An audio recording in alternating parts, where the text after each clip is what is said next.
Evet, söküme başlıyoruz arkadaşlar. Şu anda ilk başta çıkardım. Burayı merak edenler vardı Alur'da. GT'ninki gibi değil gördüğünüz gibi. Kapak var, kapağı açtık. GT'ninki gibi değil tabii ki. Aynalar söküldü. Koltuk söküldü. Daha bir şey sökmediğimiz için şimdi çekiyorum. Esas sökümler şimdi başlayacak. Kafayı sökeceğiz. Farları, granajı, çamurlukları. Hepsini alacağız şimdi aşağıya. Yavaş yavaş söküm yaptığımız için şimdilik bu. Başladık. Şimdi sökerken tek tek göstereceğim size.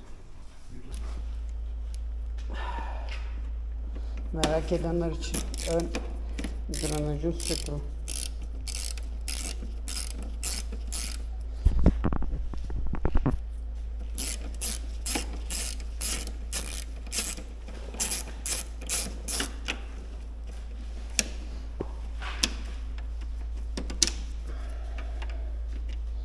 Daha önce tabi sökülmediği için bu.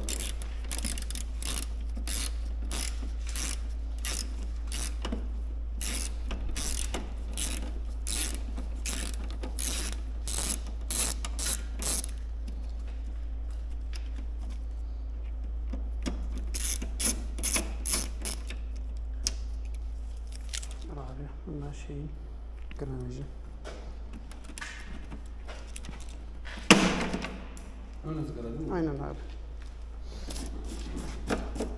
Granaj sökümü böyle arkadaşlar işte. GT'deki gibi değil. Paneli burada kapalıdır. Pislikler. Şimdi bunları sökeceğiz. Gösterge kısımları. Gösterge başlayacak sökümü.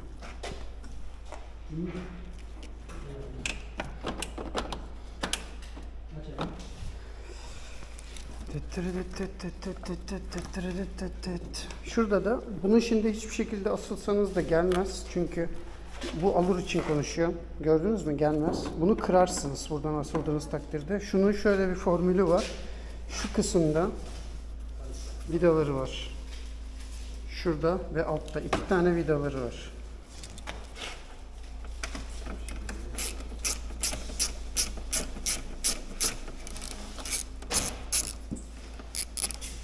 Bu gösterge kısmı.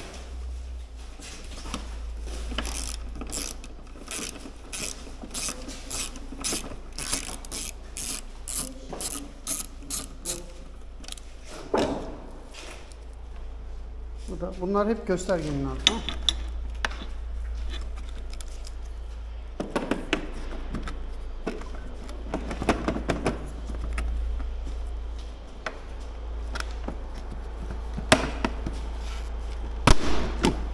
Buyur abi. Gösterge kapağı. Yani o göstergede set oluyor zaten. Bazen onu kırılabiliyor çoğu kişide. Şimdi onu şey yapacağız. Şimdi boynuzu sökeceğiz. Boynuzlar şurada. Ağır lokmada sökülecek.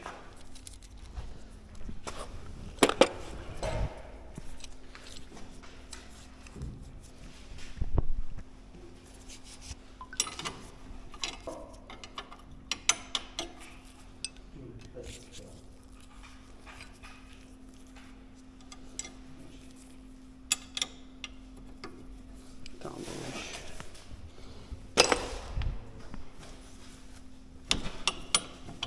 Zaten daha önce sökülmüş bu maalesef. Sökülmemiştir diyorduk ama buraları açmışlar belli. Hangisi o? Boynuz normalde çok sık olması lazım. Gevşek de.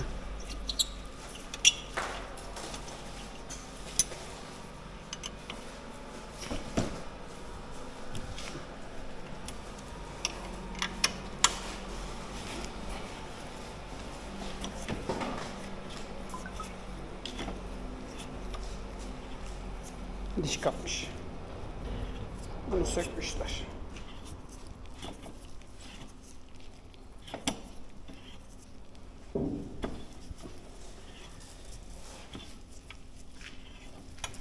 Bu boynuz kısmını sökmeden granajı sökemezsiniz. Çünkü kafaya ulaşmanın tek yöntemi budur.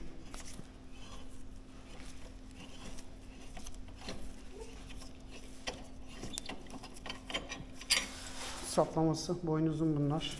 Şu boynuzu sana vereceğim zaten.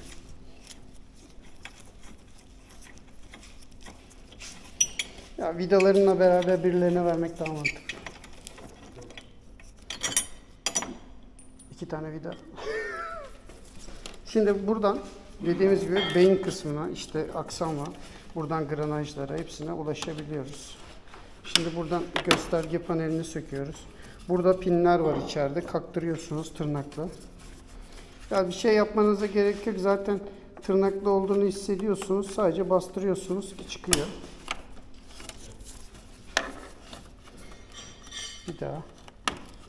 Tamam. Burada gördüğünüz gibi vidaları var yine. Hep zaten standarttır anahtar. Hepsini tek anahtarla, yani kaç numaralı sekizgen yıldızla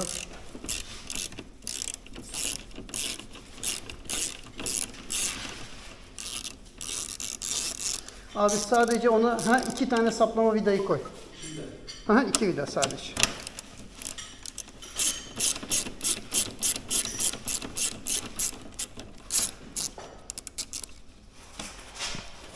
Buradan da bunu sökeceğiz.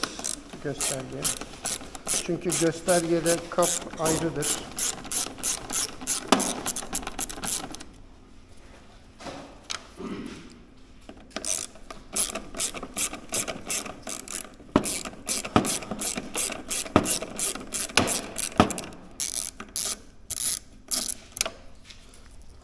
Şöyle. Bunlar şeyindir hep. O parlak kapakla beraber set olan yani. Tamam mı? Şu. Hani o parlak bir tane var diye siyah. Onlar takım. Şimdi sökelim.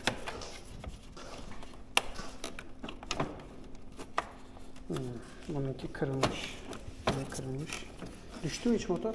Yok, düşmemiş. Ama öncekinde düşmüştü. Düşmüş. Kırılmış yer. Tamamdır, aldık. Burada kelepçesi vardır bunun. Kelepçeyi eğer açmazsanız bunu kırma şansınız, koparma şansınız yüksektir. Bu şekilde. Burada pin vardır. Pine basıyorsunuz. Pini itiyorsunuz ve yukarıya kaldırıyorsunuz. Bu bir şekilde çıkar. Bu da gösterge panelinle alurların böyledir. GT'lerde böyle değildir. GT'lerdeki farklıdır. İşte abi bunun üstüne kapağı aslında göstergeyi ayırabiliriz ama alurda bütünmüş. Bunun üzerine sen böyle o kapağı koy, bunu böyle kapakla. Alur olduğu için aynen. Evet abi, siyah kapak, evet. Sana vidalarını da vermiştim onu zaten. Bu içinde. Tamam, göstergeyle beraber onu komple set halinde sarabilirsin. Evet arkadaşlar, şimdi buralara geldik. Buradan itibaren granajları almaya başlayacağız aşağıya doğru.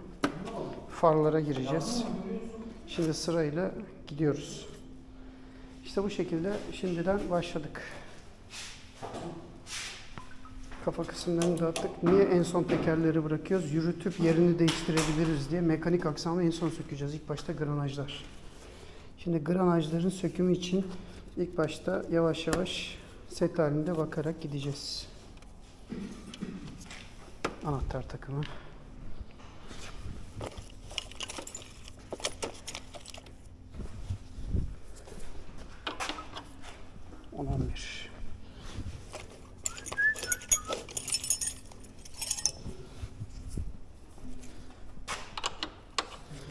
Aynen 10-11. Nasıl biliyorum? Ezberledik abi şu motorları artık. 12, 13, 10, 11. Ya 10, 11'e gerek yok. Kır lokma da sökeriz. Ne uğraşıyoruz ki? Nerede benim lokma anahtarım? Çık çık çık çık. 10.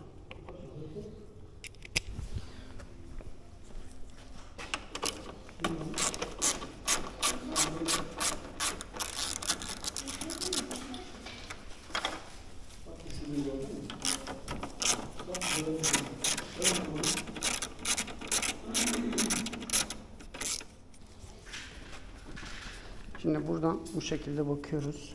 Yani sökmeden önce yoklayabilirsiniz. Çünkü bakın bunların içeride vidaları vardır. Eğer bunları buradan asılırsanız büyük bir çoğunluk kıracaksınız. Haberiniz olsun.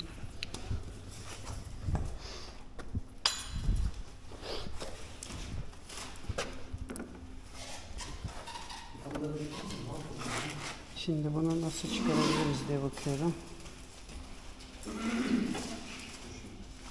Tamamdır.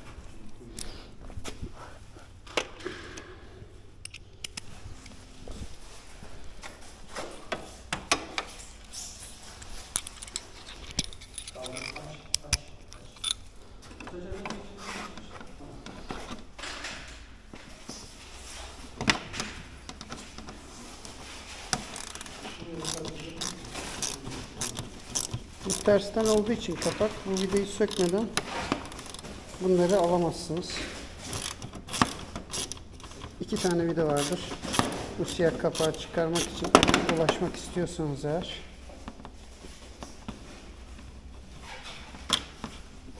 bu şekilde sökmeniz lazım.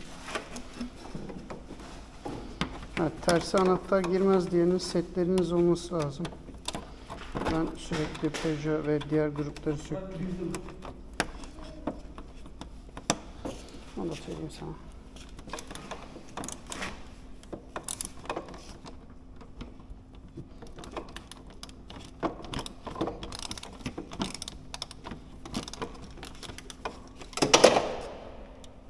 Güzel.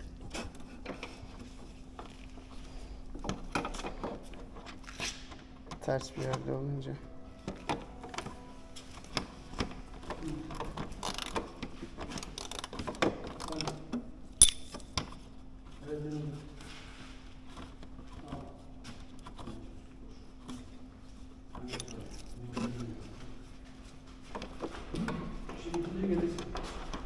Buradan çık buradan.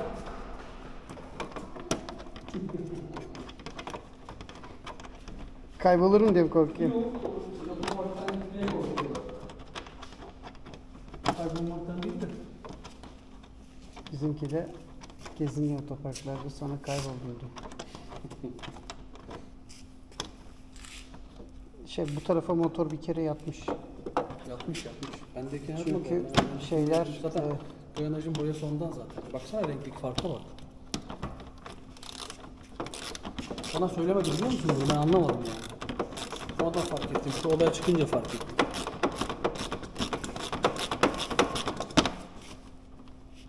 çünkü vidalar hep diş kapmış. Hani dönmüyor. Normalde dönmesi lazım.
İçerisi dar olduğu için anahtar çarpıyor.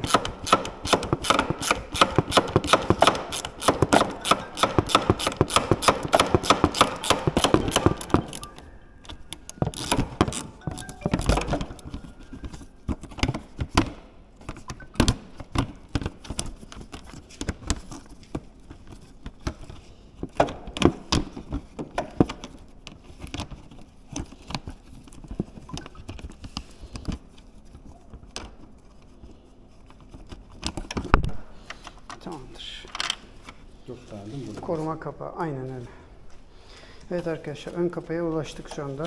Granaj başlıyoruz. Farları alacağız. Granajı alacağız. Yavaş yavaş gidiyoruz. Farların soketleri var burada. Burada da farların tırnakları vardır. Açmadan bunu çekerseniz büyük bir çoğunluk kırarsınız. O yüzden parça parça hareket etmenizde fayda var. Burada kilidi vardır. Kilitler. Şimdi biz ilk başta farları almayacağız. Çünkü farların vidaları bunlar. İçeriden söküldüğü için ilk başta granajı alacağız, kafayı. Ondan sonra yavaş yavaş alacağız. Burada da bakın içeride vida vardır. Bunları asılsanız da gelmez. Hani böyle çekmeyin, kırarsınız. Bilginiz olsun. Evet, çamurlu merak eden arkadaşlar. Sağ solda vidaları var. Biraz uğraştırdı çünkü diş kapmış. Sökerken o yüzden kamerayı kapatmak zorunda kaldık. Granajı sökmem için kafayı alttaki kısma gireceğim. O yüzden ilk başta çamurluğu indirmemiz lazım. Çamurlukta 4 vida var. Bilginiz olsun.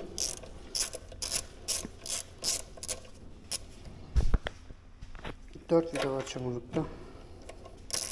2 amortisörün sağ sol üst tarafında, bu bölgede.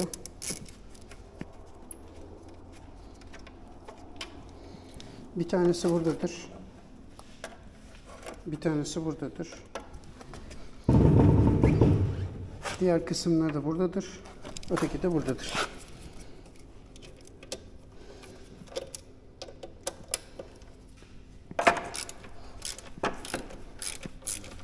Ön tarafları arkadaşlar torkla sıkmış.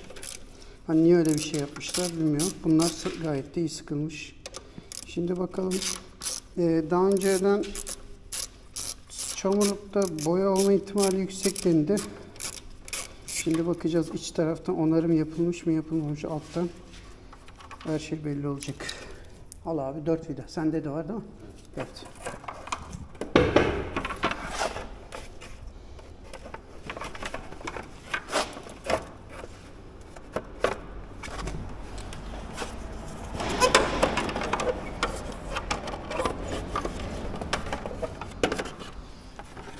Yok abi orijinal.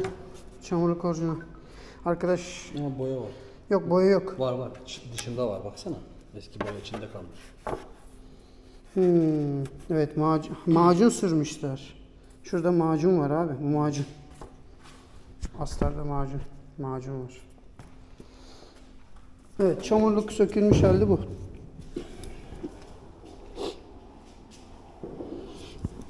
Şimdi alt granajlara gireceğiz. Çünkü burada vidaları var. Bunu indirmem için şu vidaları açmam lazım ki granajları alayım. Şimdi onlara giriyoruz. Arkadaşlar. Şimdi bir bakalım nereden açılıyor. Ondan sonra tekrar devam edeceğim. Şimdi granajlar, dediğim gibi şimdi buraları sökeceğiz. Ön tarafı, kafanın iki vidasını gevşettim, şuradaki granajı. Şimdi granajlar nasıl çıkıyor diyorsunuz ya, bunları tutuyorsunuz. Lastik bunlar. Asılıyorsunuz. Böyle vidaları var. Bunları sökmezseniz bu granajı sökemezsiniz. Granaj buradan sökülüyor.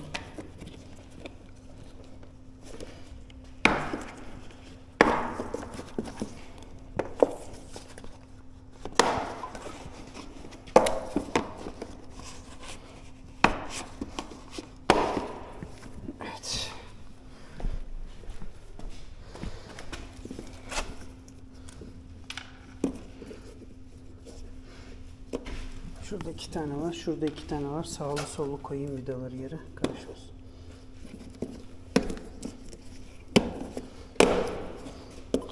Al abi. O 4 taneyi sararsın. Ayak basma yerleri. Sana bir şey söyleyeyim mi? Şimdi çoğunu satacağız ama Letgo'ya bile koysan çoğu gidecek. Öyle mi? Çünkü çok arayan var. Kaza yapan çok. Bir de bizim grupta olmayan da var. Tabii. Haberleri yok grupta belki. Yok zaten abi çoğunun.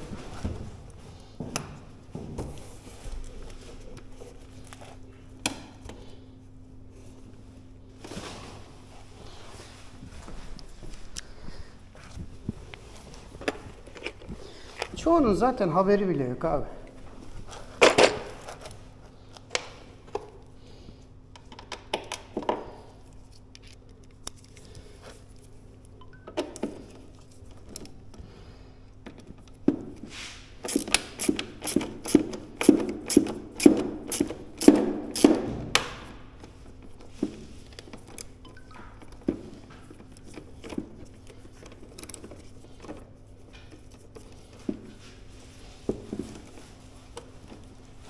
Bir.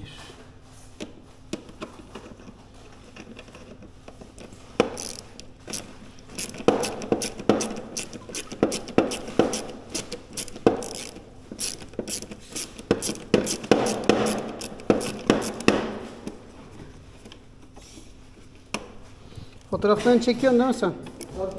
Sarmadan önce çek de sonra abi fotoğrafı var mı sen de demesinler de. Açmak zorunda kalma. Abi bak şurada 2 tane var. Sağ. Neyim bunlar? 2 tane de sol. Bunun daha da çıkmadı. Öbür tarafta var bir de. Tekerin yanına koydum şurada. Onları ayrı koy istersen kıyıya. Neyim bunlar? Bunlar şeyin alt granajın şuranın. Evet. Daha var orada çıkacak da.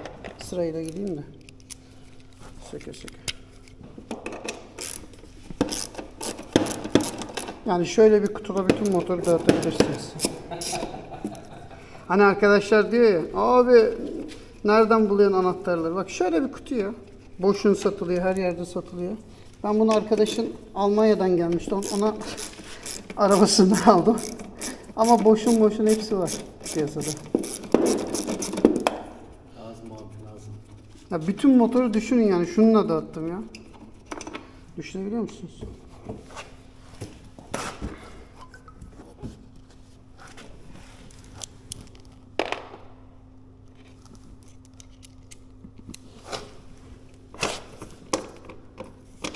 Küçük geldi.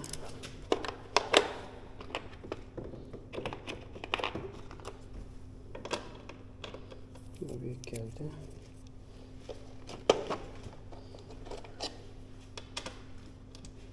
Yani akıllıca yapacağım bir şey olursa Berkman abi. Bir daha da hayat boyu motor değiştirmez. Zaten o CC'de aldım da çok da böyle şey gerek Yok, daha üstüne gerek yok. İnan sen de benimle bir berabersin. Yok, vitesli. 950 var böyle. Yok, hiç uğraşma. Kaçı var ya? Yok, hiç uğraşma. İnan hiç gerek yok. Büyük motor ihtiyacı yok zaten. Abi 400 cc zaten yetiyor. Niye yetiyor? Ya yakıtın bilmem neyin, anladın mı? Hiç gerek yok. Şurada bir yerde bunun parçası vardı.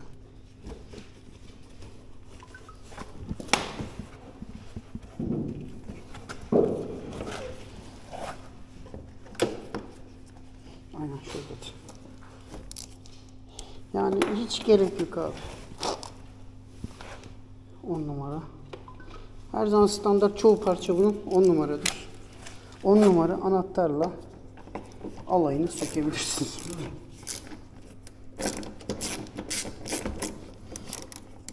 Biliyorum filtre kutusunu isteyen var, varyatör kısmını isteyen var ama bunun devreci bitik arkadaşlar.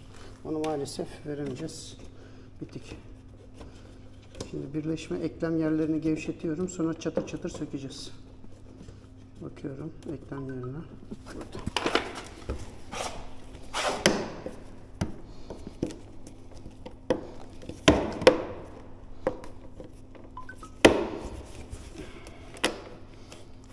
Tamam. Bu da gitti.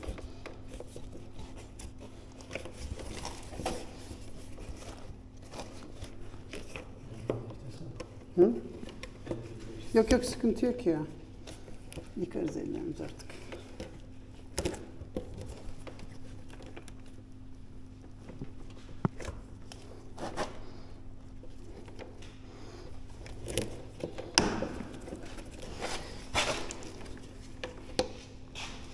Bunlar hep sol taraf değil mi? Yok onları karıştırma. Öyle mi? Onlar altı. Onlar sadece ayak basma yerleri. Ha. Bunları bunun içine mi sarayım? Hı? Ayak basmanın içine mi sarayım bunları? Ha onları sayma. Onlar kafanın. Daha sökmedik ya gövde alt kısım. Tamam, bu taraf, ön taraf. Ha, onlar sadece elimiz karışmasın diye söyledim sana. Evet arkadaşlar burası çıkmıyor. Pinlerde sanırım sıkıntı var. Çünkü hiçbir şekilde ben atacağım demiyor. Normalde basınca vermesi lazım granajı. Vermiyor.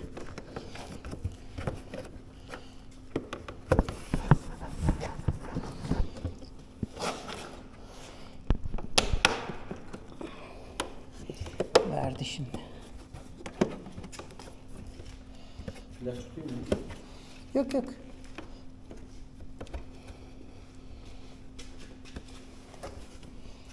Vidası var zaten, onu biliyorum da.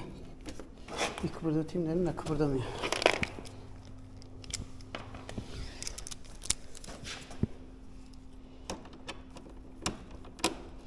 Bir küçüğü. Nerede o?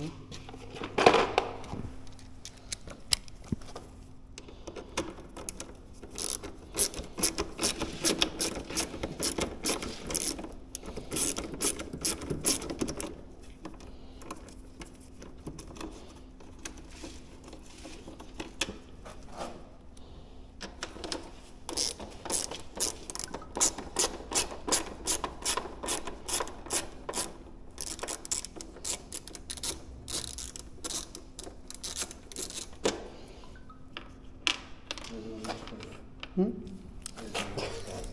Çok kötü oldu. Eridi zaten. Evet. Başar artık, yapacak bir şey yok. Şimdi boşa çıktı. Boşa çıktı.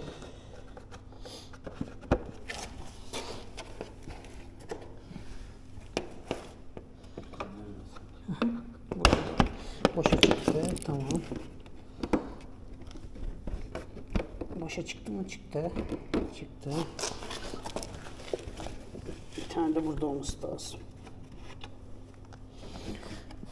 Bak, bir tane de burada var çünkü ben biliyorum. Burada bir yerde var. Bakayım alta doğru.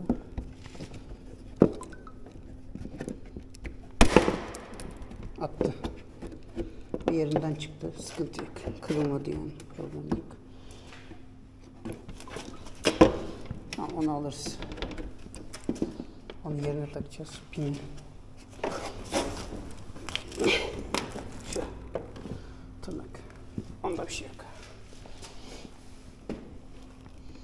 Bakalım. Bunu biliyoruz. Bunu almayacağız zaten. Bizim sadece şu lazım. Şu şöyle gidiyor. Vidasını söktüğümüze göre.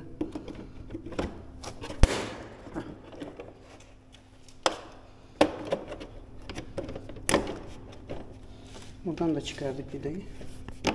Niye vermiyorsun sen bize bunu?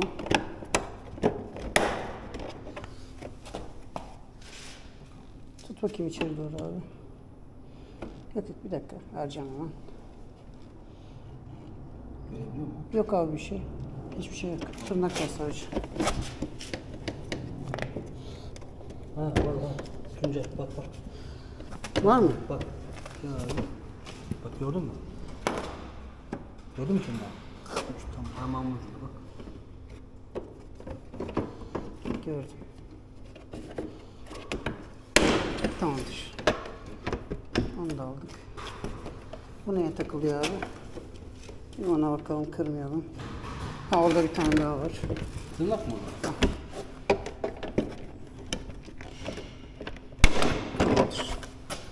Al abi şu yan granaj. Tırnaklar. Tırnakları kırılmıyor arkadaşlar. Hani tereddütte kalmayın. Sadece burada tırnaklar, bakın. Karşılıkları. Hiçbir şekilde kırılma yok. Yani bilginiz olsun. Geçmeli, komple mekanizma geçmeli olduğu için biraz zorluyor. Çünkü niye? Yıllardır motor kullanılmış tırnakları.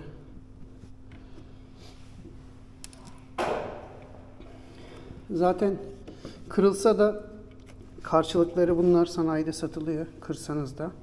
Ama toplarken lazım olacak. Zaten çoğu granaj kazada kırılıyor, bilginiz olsun. Bostancı sanayide bunları bulabilirsin, klips. Şimdi güzel. Yok bir şey değil o ya. Yok karşılığı ya. Montaj yaparken zaten adamın motorunda oluyor karşılığı.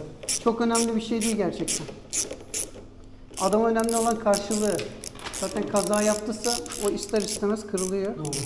Yenisini takıyor. Bunların hepsi granaj vidası diye ayıracağız.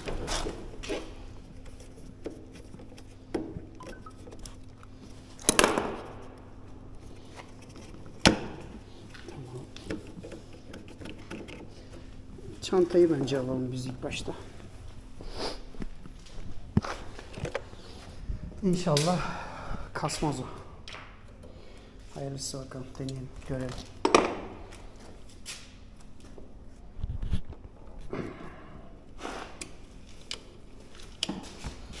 biraz zorlayacak bizi sadece.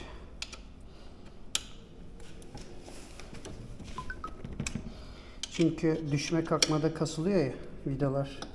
Doğru. Diş kaparsa problem işte. Açamayız. Evet, kapmış da diş.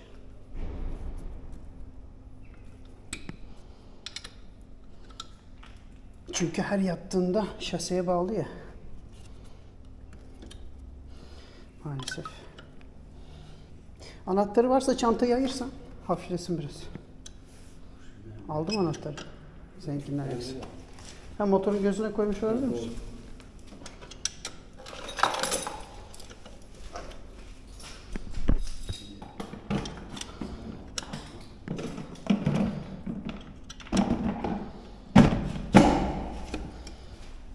Valla normalde kamera kullanmayacaktım. Çok istediniz. Israrla abi çek, ısrarla çek. Yoksa emin ol bir saat daha bize kaybettiriyor bu şey. Bu arka demirler genelde diş kapabilir. Çünkü bakın gördüğünüz gibi düşmede, yatmada, herhangi bir şeyde yatakların olduğu yerden diş kapar her zaman. Çünkü ağırlık demire vurduğu için, çanta ağır olduğu için, yük taşıdığı için. Bir tane yağla abi. Normalde böyle zorlamıyor ama diş kapmış. Bak onun altına bak, göreceksin. Ucuna bak, kıpkırmızı. Buradan granajı gördün mü? Evet. Diş kaptığı için şasenin şeylerini yemiş.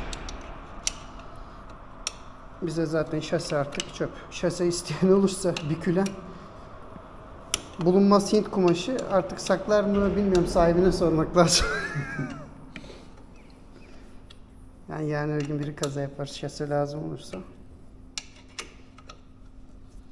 Dediğim gibi en son bunları bırakacağız. Çünkü tekerin dönürü olması lazım.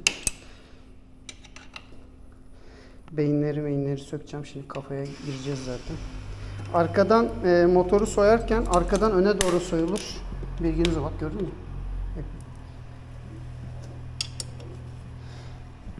Arkadan öne doğru soyulur. Niye? Granajları arkadan montajda yapılır.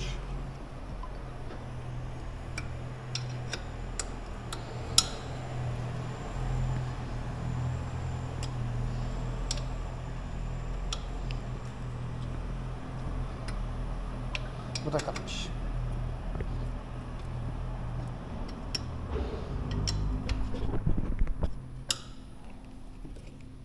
Demir bu değil mi? Evet. Normalde burası boş oluyor. Biz komple söküyoruz çünkü. Arkalarına beraber. Normalde GT'lerde şu oluyor böyle. Bu bizde üzerine oturtturuluyor.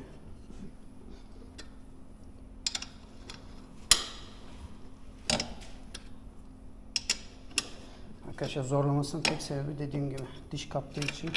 Gördünüz mü? Hep diş kaptığı için alt tarafları maalesef zorluyor. Ama Allah'tan yalama değil. Yalama olsa bunu sökme şansımız yok.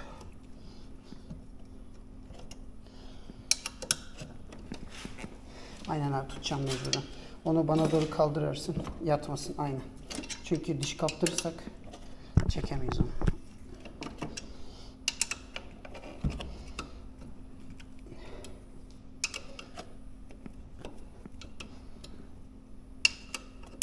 Ha, senin kasta mı şeyin altında da? O şey yedek. Suzuki Berkman'dan şaşırdım.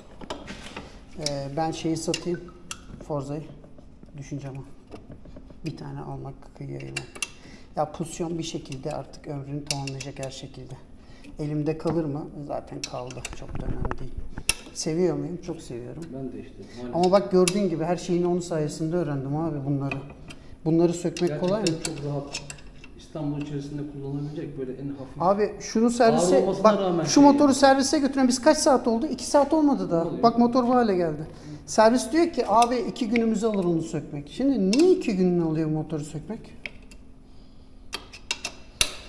Biz de bilmiyorduk. Ama ben öğrendim. Kataloglarına, kitaplarına baka baka. Al abi. Taşıyabilecek misin? Ağır geliyor mu? Tamamdır. Ama o çantayı ondan ayırırsan daha kolay olur taşıma. Evet arkadaşlar, şimdi gördüğünüz gibi zaten oynuyor bu. Çünkü biz zaten açtık buraları. Evet, gördüğünüz gibi oynuyor. Şimdi evet, bu şekilde devam ediyoruz sökmeye. Dediğim gibi sadece bakın bu anahtar takımıyla bu motora girdik. Daha bir şey yapmadık yani.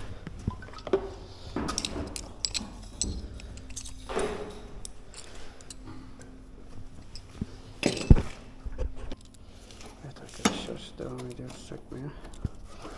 Arka far kısmına girdik.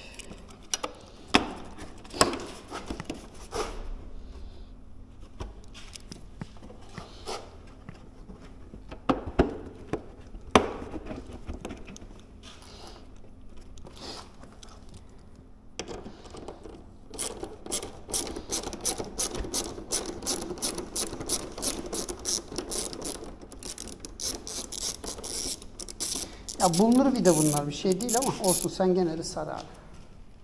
Adam aramaz, alan kişi.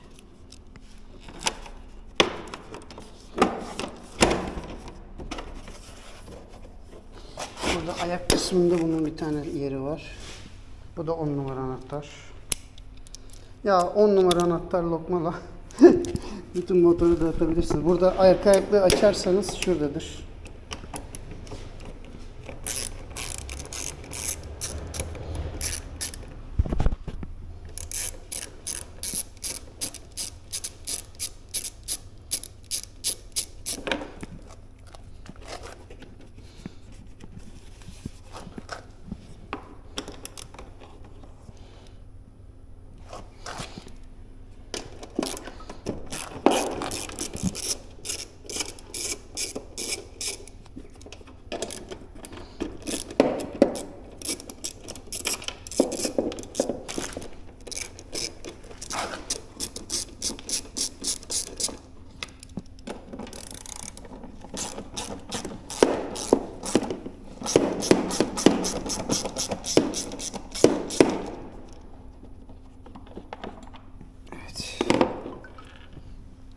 Ötekini alalım.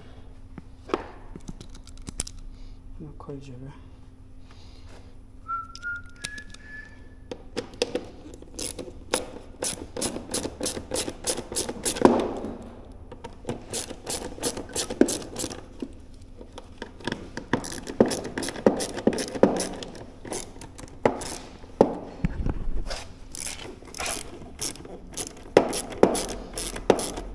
Granajı gevşeteceğim ki esnetme payım olsun. Çünkü İkisini sol tarafa çıkardım ya. aha, onların zaten hepsi granaj vidası ya. Sağ sol ayrı ayrı koyalım o yüzden. Aha, aynen. Hiç karıştı. Orada zaten diğer tarafın yerde. Bunları açma sebebim burasıyla alakalı değil ama esnettiğin zaman burada tırnakları kırmayalım. Çünkü alan kişi bunu kullanacak, bu parçayı. Temiz çünkü parçalar. O yüzden esnetme payım olsun. Logo gibi arkadan öne doğru söke söke geleceğim şimdi.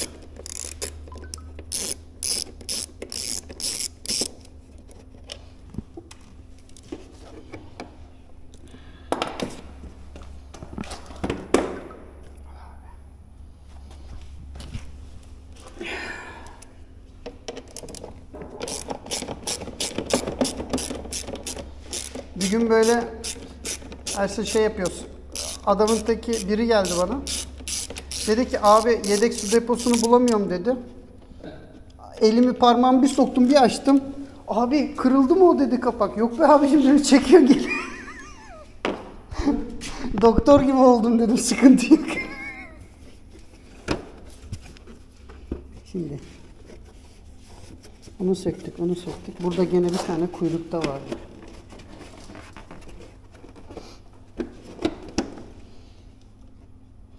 Şunu bir teli boşa çıkaralım, kabloları.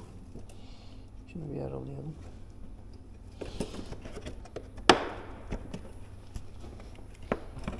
Tamam. Açtık.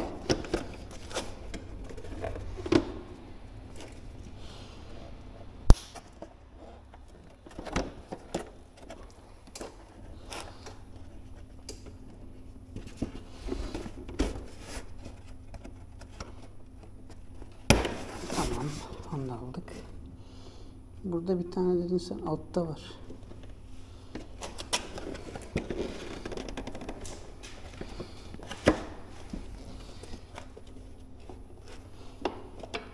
Buldum.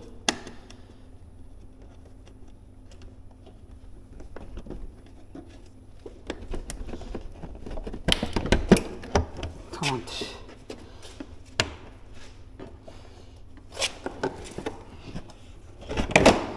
Tamamdır. Şunu da alalım. Bu hangisi? Sitede 15.000 lira farın teki. Burada 30.000 lira. 29.000 lira. Değil mi? Kaç para dedin? 378 euro işte. 15.000 lira falan yapıyor aşağı yukarı. Burada 24.000 artık hale mi gelecek? Öyle bir şey. Audi farı mı abi? Abi işte Zaten 2 tane farı aldığım motorun yarı fiyatı çıkıyor 250 yani. ya işte. Motoru sıfırdan eşyalan malzemeyi toplamaya kalksam 400-500 bulur herhalde değil mi? Hı hı.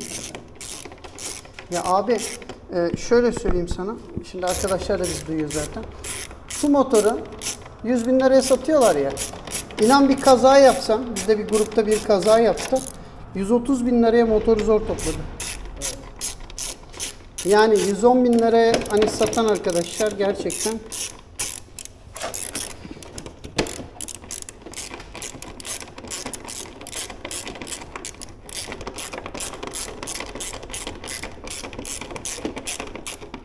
bu da yağma olduğu için arkadaşlar çıkmıyor.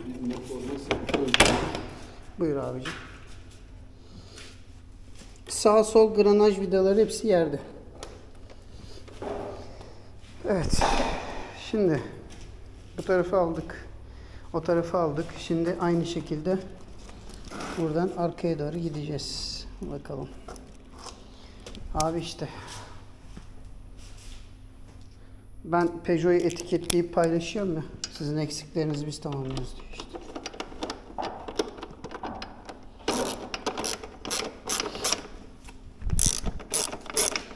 Burada sağ sol far için ve şu çatal için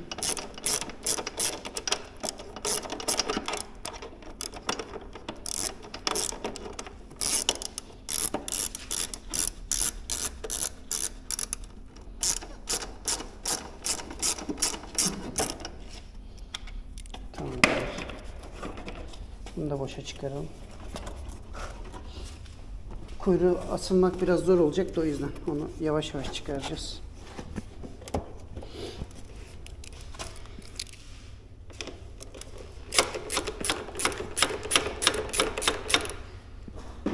...11'de sökmeye başladık. Saat şu an 1'e geliyor. Düşün. Motor bitti yani. Söktük yani.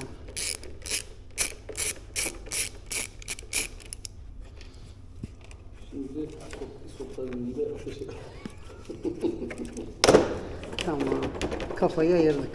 Tamam. Arka götü ayırdık şimdi. Şimdi sıra. Burası biraz lanettir. Bu daha önce benim başıma geldi. Şimdi burada bunlar geçmelidir. Tamam mı? Buna asılırsanız burayı kırarsınız. Tamam mı? Bu ilginç bir şey. Ben buraya kadar açtım. Bu şekilde tırnakları var. Geri çekiyorsunuz. Bunu ben büyük bir tecrübe edindim. Çünkü esnetmeden o taraf esnedi de bu taraf esnemedi bu sefer.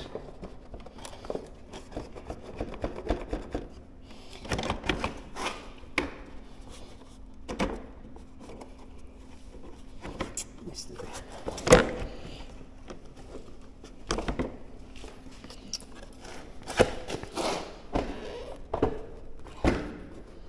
Bir daha. Tamamdır. Bunun böyle tırnakları var.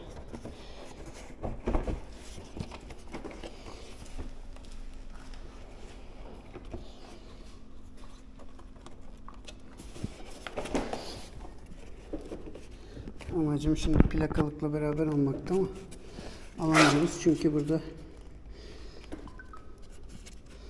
bunun vidaları var. Onun için farı alacağız ilk başta. Yapacak bir şey yok. Farı buradan ayıracağız.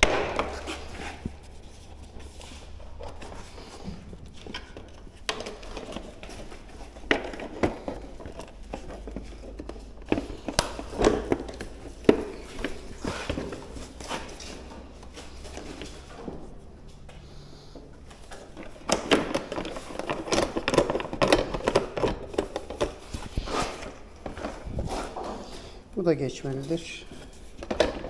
Ama elinizi uzatmanız biraz zor olacak.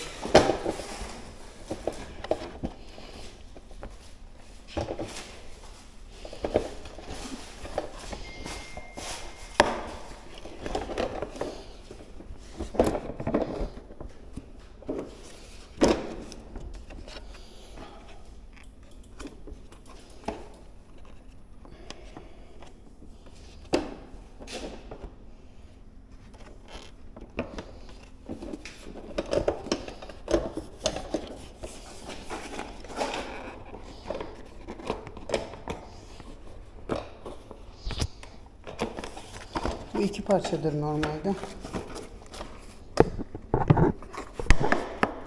Biri gitti.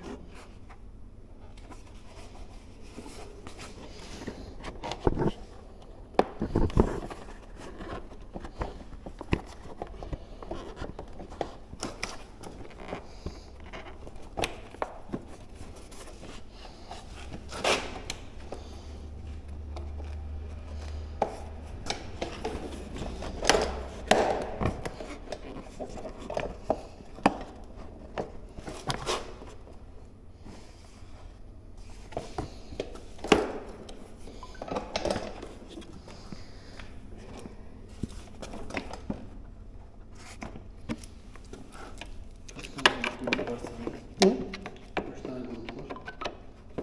Bende pusyon var, XP400 var. Bunu komple alacağız abi, başka türlü olmayacak. Çünkü ayırdığım yerleri göremiyorum. Yani normalde ulaşmam lazım ama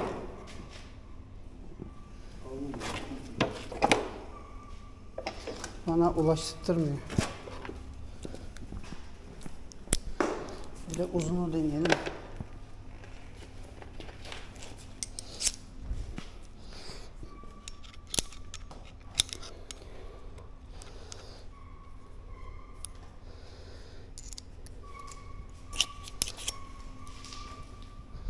Bunun daha uzunu vardı bende ya. Şu değil.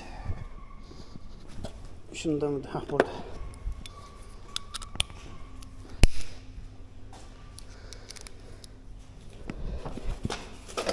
Bunu mecburen komple alacağız. Çünkü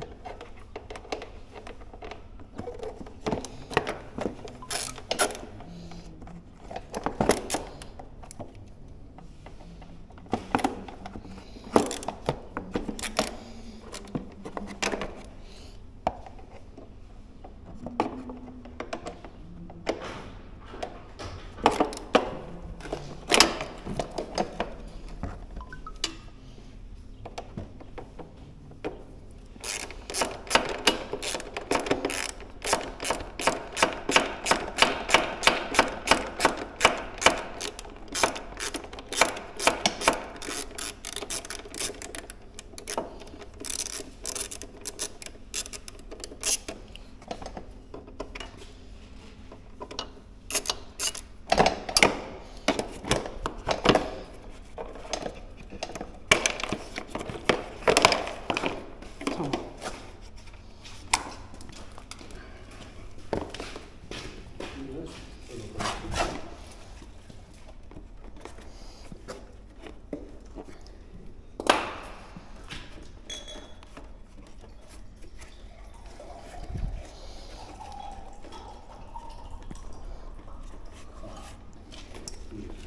Eyvallah, sağ olsun. Sen?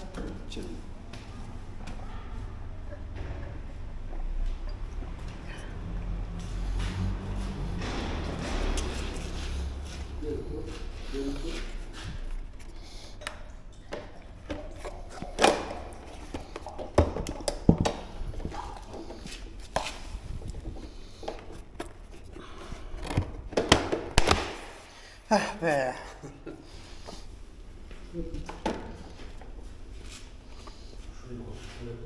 Al abi. Arkadaşlar tertemiz. Merak etmeyin. Kırılmadı bir şey. Herkes eyvallanıyor. Kırılır mı abi? Abi esnetmek için gevşettik her şeyi. Rahat esnetelim ki. Çünkü yerlerine inanın. Yani şuraya düşünün, şuraya vida tornayı da sokamazsınız. Esneterek yerini bulmak zorundasınız. Başka çareniz yok.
O biraz zorladı be.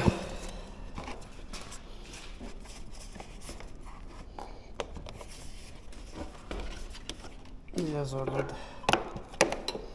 Halbuki çıktı ama inat etti.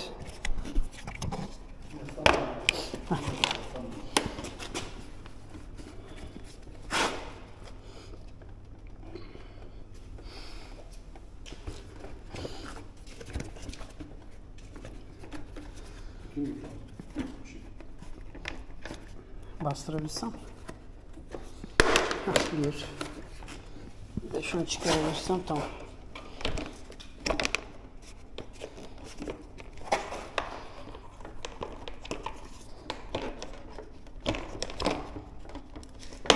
Bir daha.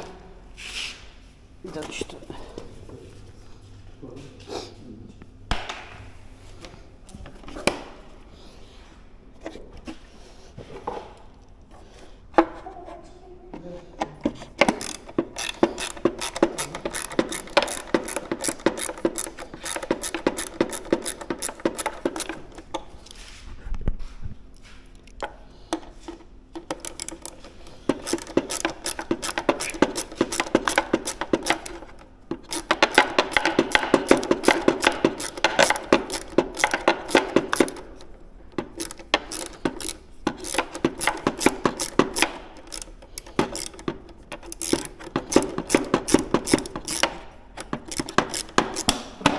Tamamdır.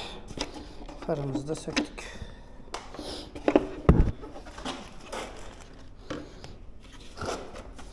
Bu biraz cinsti, hatırlamıyorum onu nasıl çıkıyordu da. Biraz farklı bir biçimi vardı bunun. Nasıl da hatırlamıyorum ama.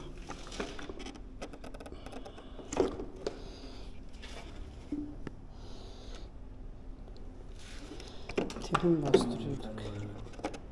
Heh, evet. Tamam. Çünkü hatırlıyorum öyle bir biçim vardı. Abi işte bak gördün mü? Hani sökmen için abi mantık zorlamadan bak kırmadan söküyoruz. Esnetmek plastiği. Bakın arkadaşlar. Burada.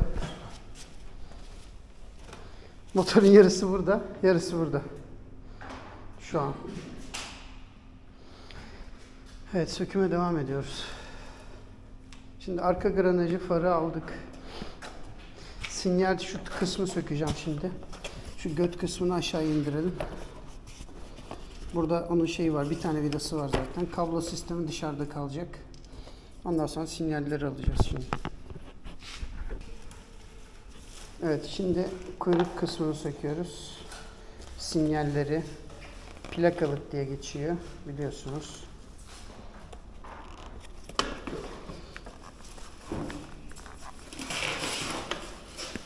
Neyse buradan ayıralım. Kablo sistemine hiç zarar görmeyelim.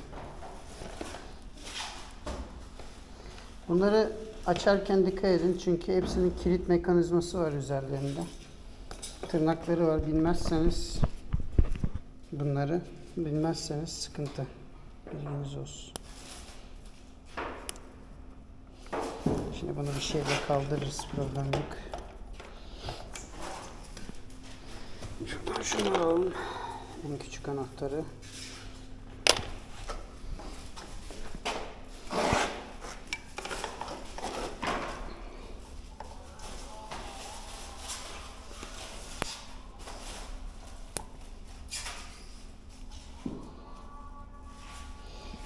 Allah yarabbim, Resulullah. Yani bu şekilde bunu yataklarına arka nasıl sökülür diye bilmezseniz buradan sökeceksiniz. Şöyle, bu da kuyruk kısmı. Plakalık. Sinyallerle beraber meşhur plakalık. Buyurun efendim.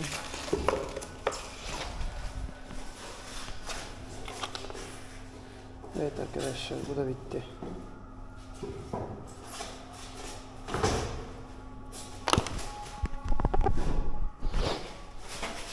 Evet, göt kısmı burası.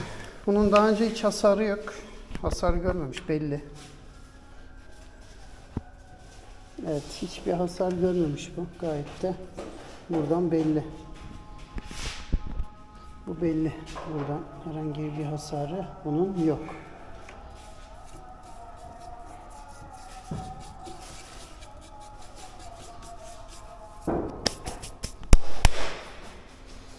Evet arkadaşlar, motoru indirdik. Bayağı bir hafifledi. Ersin, motor daha şimdiden hafifledi. Bak, direksiyonu çeviriyorum, motor hafif belli yani. Evet arkadaşlar, böyle de binilebilir aslında, bu koltuğu takıp eski usul. Bir 50 kilo hafiflemiştir, tahmini söylüyorum. Şimdi buradan böyle gideceğiz. Buradan depo kısmından. Bunu zaten öylesine koymuştum. Bunu şimdi alayım oradan parçalarını. Abi vermedim sana. Bir dakika Ersin. Bu plakalığın vidası. Nerede o? Plakalık. Şu. Bu bunun. Tamam. Granaja. Şimdi.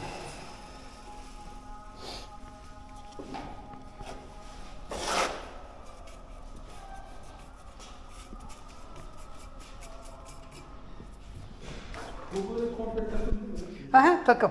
O plakalığı sökeceksin sen. Yıldız tornavidan varsa sök onu. Vereyim sana tornavida. Sök orada. 3 tane vida var. Ah, burada var tornavida. Vereyim sana. At plakalığı gitsin üzerine.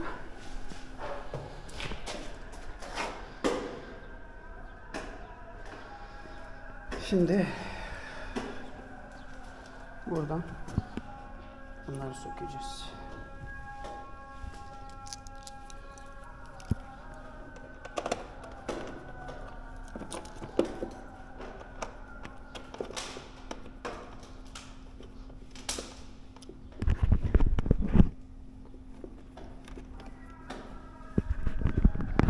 Amacım şuradaki şeyi sökmek. Sıkmışız. Tamam. Şöyle versene. Granaj.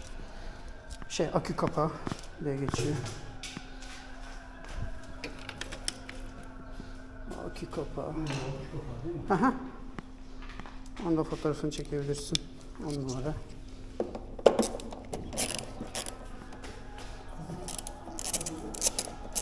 Şimdi gene aynı mantık. Gevşetiyorum ki gene esnetebileyim parçaları. Çünkü esnetirsem daha rahat çıkacak. Efendim Apache. Hay canım söyle. Ne yapıyorsun baba? Motor söküyorum. Sen ne yapıyorsun? Ben de iyiyim. Sen nasılsın?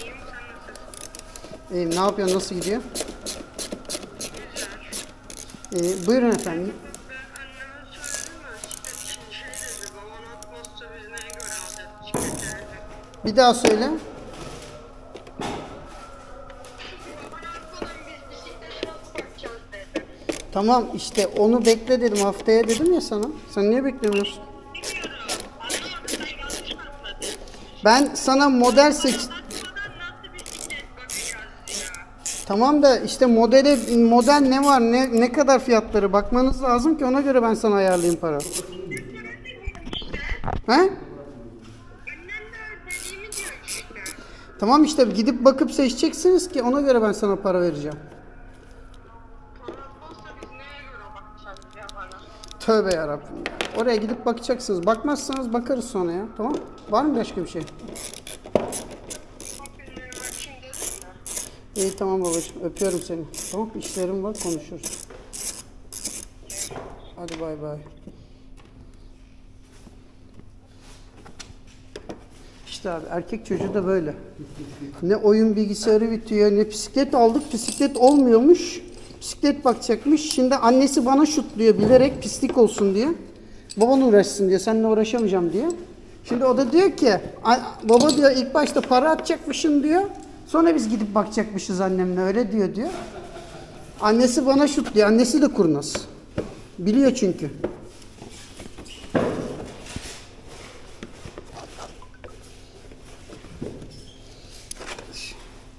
Sonra da diyor ki siz beni oyalıyorsunuz mu? Diyorum ki çok uyanıksın. Nereden anladın? Bence diyor siz beni kandırıyorsunuz diyor. Çünkü o ona atıyor sen sana atıyorsun diyor. Sende bir tane var. İşte onu diyorum ya bir tane var. Benim canavar var ya, benim canavarım bu yanındaki. Bu mu? Bu kız ama bunun maksimum gitmez. 3 tane kıza beler dedi. Babanın şarjını bitirme bak bunların fotoğraflarını çekiyor ama. Adam uğraşmasın sonra.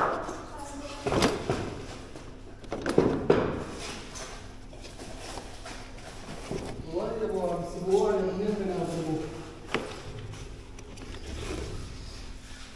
Şimdi dediğim olay bakın arkadaşlar şu. Şimdi arkadan söktük ya bak gördünüz mü? Biblo gibi şimdi çatır çatır alacağız gideceğiz. Yani önden bunu sökmeye çalışırsanız bu kafayı hayatta alamazsınız. Yani zor çünkü tepeden aşağı inmeniz lazım.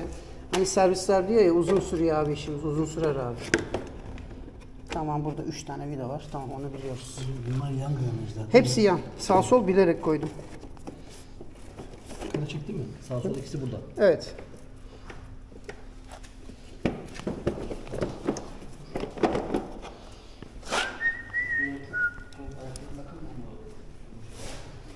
Ha o şey sağ sol değil. Sağ burada, sol sende. Sol mu? Aha.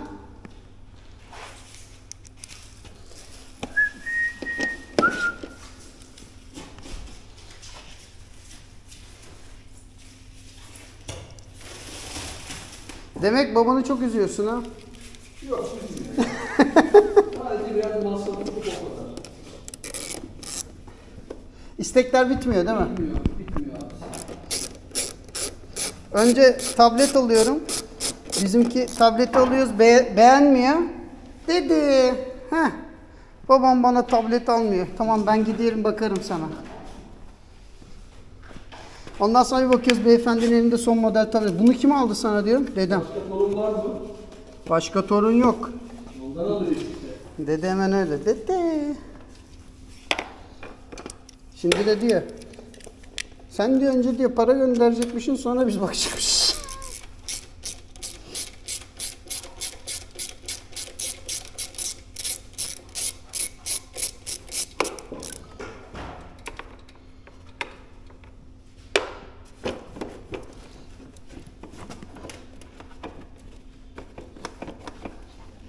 Tamam, bunu da esnettik.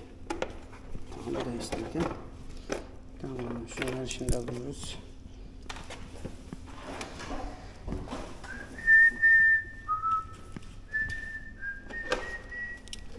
Hop, sana geldi. Burada, şurada bir şey vardı. Çekiyorduk, geliyordu. Bir daha bakayım.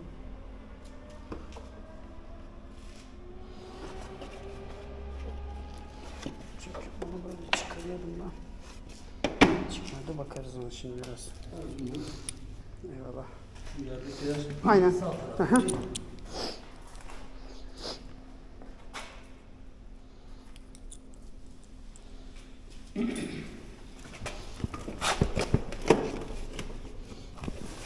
Şimdi dip kısımlara gireceğiz.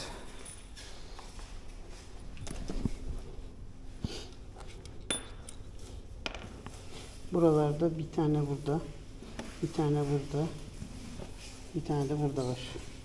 Bunlar da gene aynı numara, standart olan.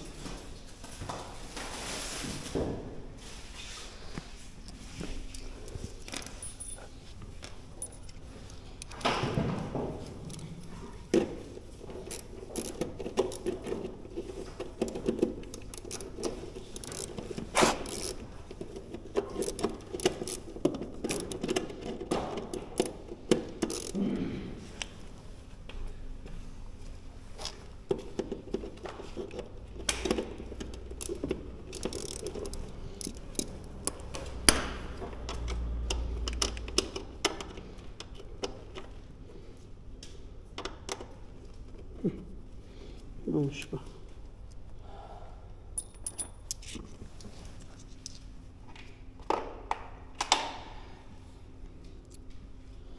Sana motor parçalayıcı dükkan açalım. Servis değil de. Tamir değil abi, direkt. Ölüm makinesi diyelim.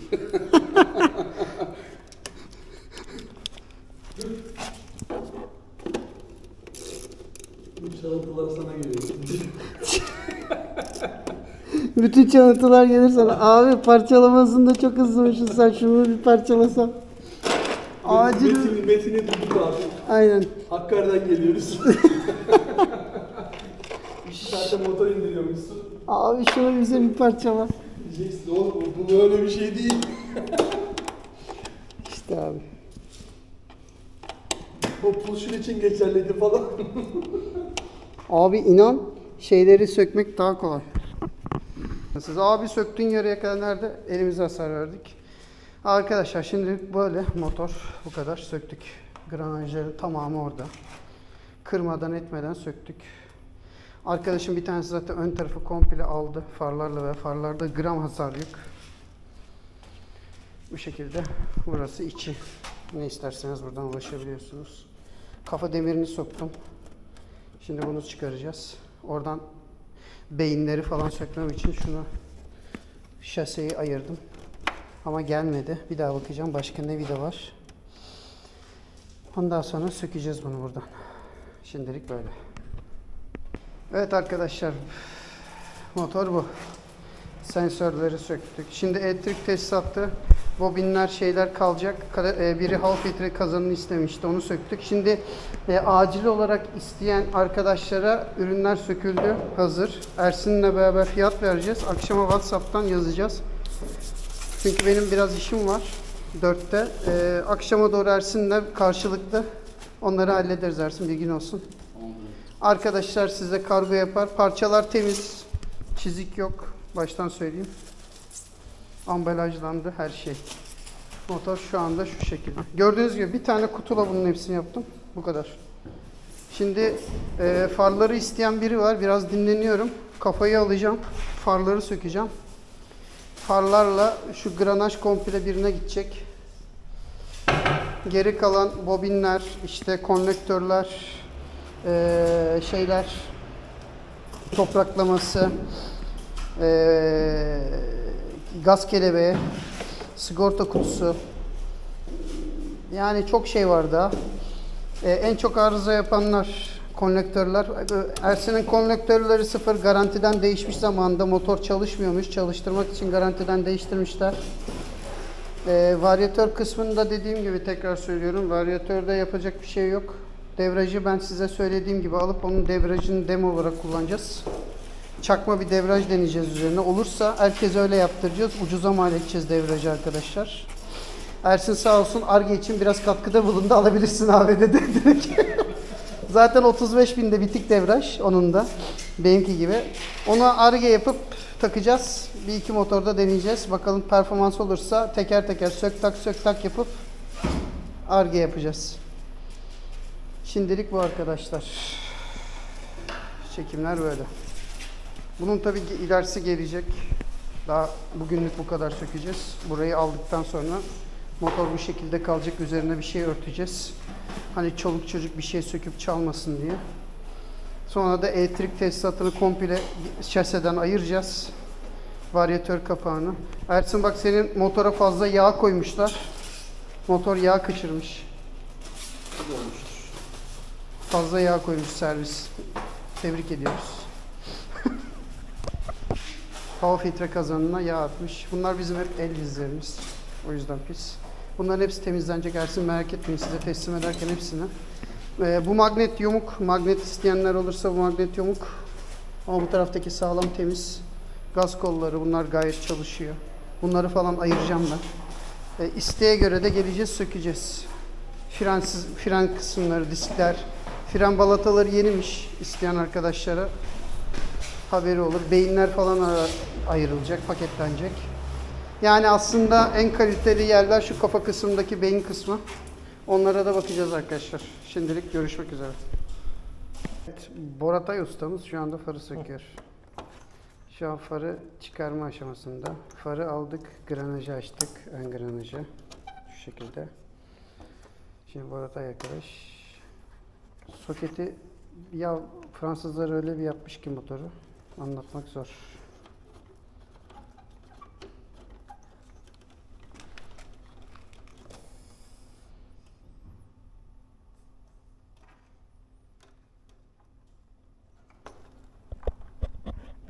Evet arkadaşlar 5 kişi far söküyoruz. Farın bir tanesini söktük. Far burada arkadaşlar. Farımız hazır. Almak isteyenler bak ulaşabilir bize. Alın, siz çok istediğiniz söküyoruz. YouTube'a yükleyeceğiz. YouTube'dan bize ulaşıp. Şimdi bir plastiğimiz de burada var. Valla konjektör olması lazım ama. Bakarız onun ismine ya. Elektrik tesisatından o siteden bakmak lazım.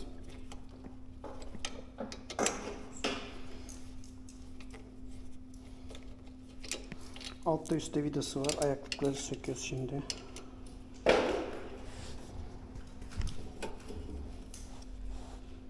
Yan ayaklıklar.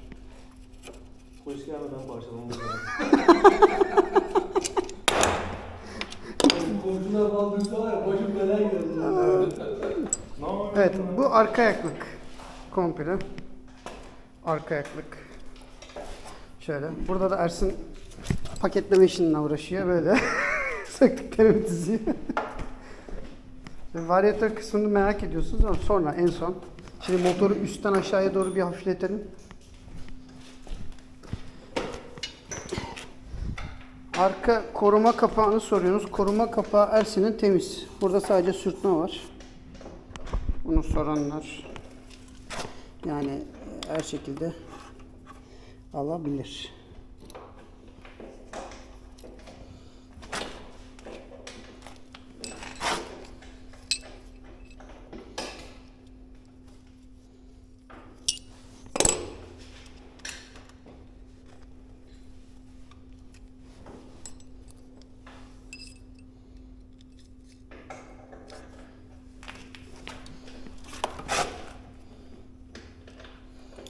Elektrik tesisatını indirdik.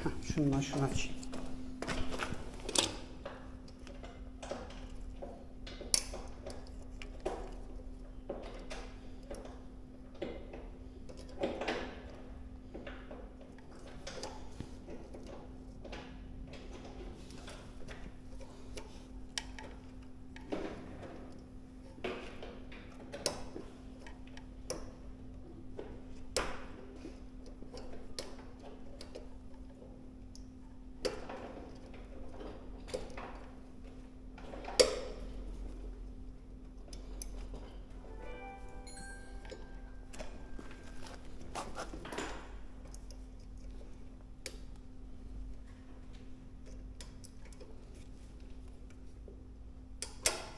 Tamamdır. Bunu aldık. Şunun kartuşunu geri takalım. Ersin, burayı elektrik tesisatının yarısını hallettim. Aşağıya aldık. Bak. Zarar vermeden söktük. Elektrik tesisatım tamam. Şimdi.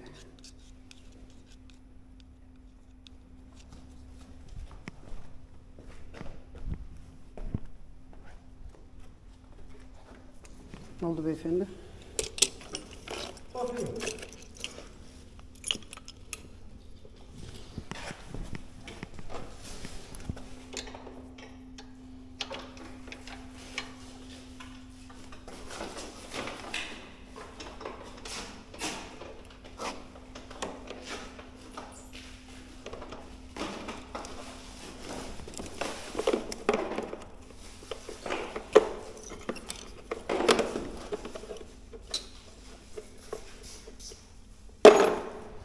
Tuncay ilk söktüğün sol muydu hacı? İlk söktüğüm bu taraftan söktüm. He? Sol. Tamam. Evet, onun solu sağı var, doğru. İyi düşündüm.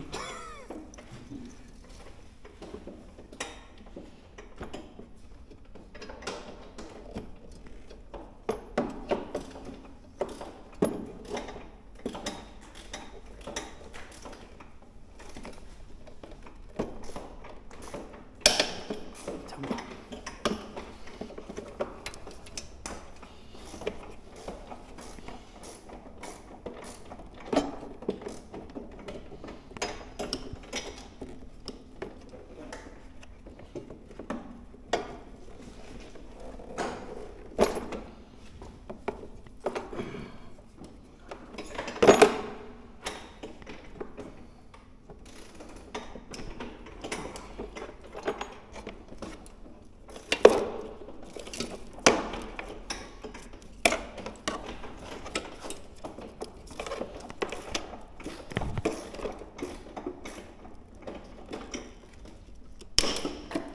Tamam.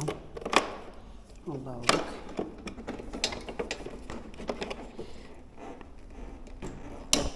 Tamam.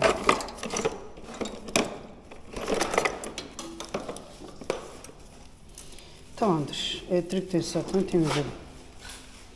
Bütün soketleri ayırdık. Bir tek bunlar kaldı. O anahtar takımı sana lazım diye bekleyeceğiz.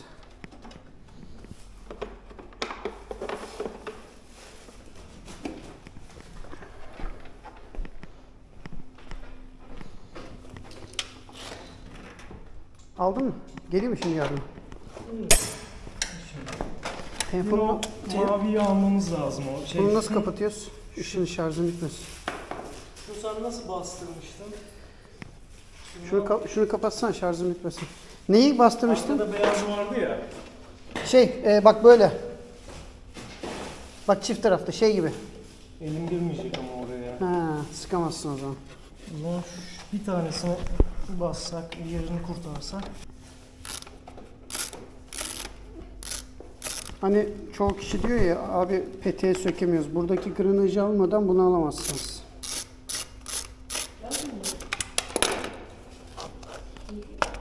Oğlum ne yalnız ya? Etiket yazılmıyor ki, baksana önüne dokunmuyor.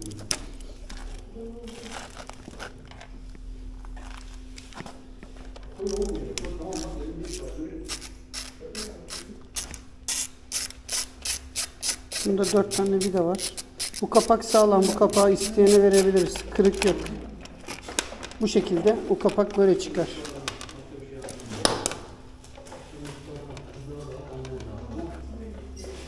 Abi al, isteyen birine. Verdin mi? Ha? Niye? Vereceğim oğlum, vereceğim.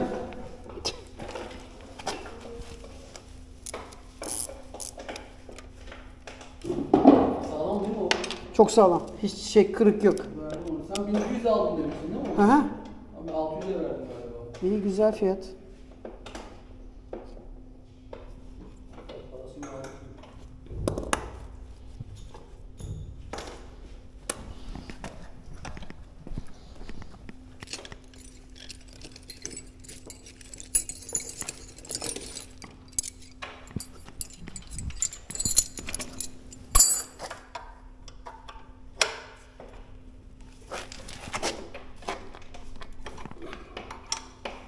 değerli bir parçayı daha alalım. Oksijen sensörü. Onu bekliyor herhalde. Senin motorun hepsi değişmiş. Kardeşim niye böyle şeyler yapıyorsun? Değişeni yok abi motorun. Böyle koyalım mı iladan? Hah. Değişeni yok diye. Efendim? Ne yapıyorsun? Vallahi dağıtıyoruz Ersin'in motoru işte Boratay'la beraber. Atacak, süsleyecek, kafası rahat. Yanına kalp böcek falan koyacağım. Şuradan varyatör açılıyor. Temin kamera çekmemiş. Açık unutmuşum. Şimdi göstereceğim size. Merak ettiğiniz, bilmeyenler için. Bunun açmada bir şey yok zaten. Bu vidaları açtım. Biz şu anda kapattık ama söktüğüm parçaları göstereceğim. Sağ olun.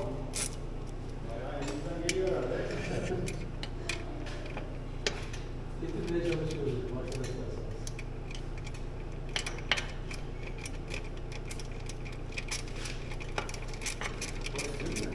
Benim motorum da. Arkadaşların aynısı var. Kronik arızası var. Garantisi olmasına rağmen bir yıldır çözemedi serviste. Parçası da bulunmuyor. Biz de aramızda parçalarımızı sizdeki arkadaşlara paylaşacağız. Evet. Türkiye'de yok çünkü parçası. Gelmiyor yani. Ne marka bu? Trafikten çekildi. Parçalık. Evet, şimdi böyle göstereyim size. Şimdi biz arka elektrik tesisatını falan ayarladık. Boşalttık motoru. Boşta hepsi. Konjektörler falan hepsini boşa çıkardık. Amortisörler var sadece burada. Başka bir aksam yok. Varyatör söktük. Ön tarafı kaldı. Boratay arkadaşımız burada hala çökmeye çalışıyoruz. Çünkü burada hidrolik yağını boşaltmadan buna girdiğimiz için şimdi sonra boşaltırız dedik yerde komple indirip üstümüze gelirse hidrolik yağının lekesi çıkmıyor. O yüzden şuna gelince göstereyim size. 35.000 kilometrede motorun devrajı. Bu devraj. Çok merak eden arkadaşlar. Bu balata üzerinde üçlü balata var bunda kombine. Bu balatalar işte inceldikçe tutması motorun kavraması sizin performansınızı bu düşürüyor. Şu an bu motor 35.000'de bu devraj bitmiş balata. Çok ince bir balatası var üzerinde. İçindeki dediğimiz devraj yayı şuradaki. Bu buradan sökülüyor. Bunun altında da 3 tane yay var. O yaylar. İşte çalışma bunun üzerinde denemeler yapacağız. Size bilgi vereceğiz. Bu da ön şanzıman. Bu soğutucu fanı. Kayış bunun arasına girer. Böyle. Önde böyle durur. Bu şanzımanlar işte. Bagalar dediğimiz. Evet çok kötü biliyorum. Herkes şimdi öyle yorum yazacak. Şöyle kötü durumda çünkü değişmemiş artık. Motor çalışmadığı için, kullanılmadığı için uzun süre küf yapmış. O yüzden. Şu anda küflü. Evet doğrudur. Bu şekilde bu. Bunun içine oturuyor. Kızakları burada. Bir tane kızak içine kaçmış.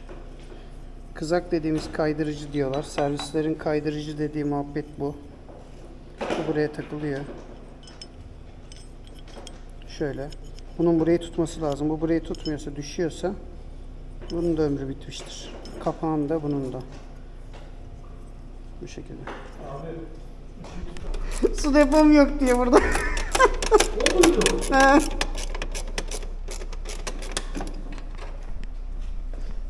Bana böyle yapıyor. O kadar huzur oldum ki. Şu parçalar lazım abi. Evet arkadaşlar kafayı şimdi aldık. Kafası söküldü. Şimdi burada boynuzlar var. Şu boynuzu işte ben söktüm bak. Bu oynuyor şu anda görüyor musun? Şurada var cıvatı, onu da söküyor. Bunun karşılığında nerede? Motor şu anda bu şekilde. Şunu da alalım. Ona da çizeceğiz. Parçayı unutuyorum. Şimdi onu keseceğiz. Ben şimdi tesisatı ayırayım burada. Orhan'dan haber gelmedi mi daha? He? Yazmış da şimdi WhatsApp'a yazmış da bakacağım. Ya sen tersi al. Dur tesisatı hemen ayırayım ben. Abi şu bardakları kullanabiliyoruz değil mi? Su için. Abi zarar veriyorsun tesisata demeyin. Alakası yok. Bunlar klips kablo bağları. Yani bunlar kendi klipsleri orijinal olduğu için ilk başta bunları ayırıyoruz. Sensör. Bak sensör bu. Gündüz ledi sensörü diyorsunuz ya. Bak bu sensör. Gündüz ledi sensörü.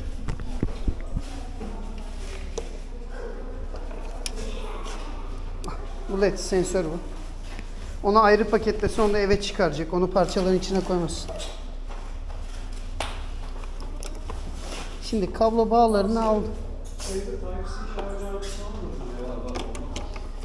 Bende de var. Var mı? Var. Bende power bank de var. Sıkıntı yapma.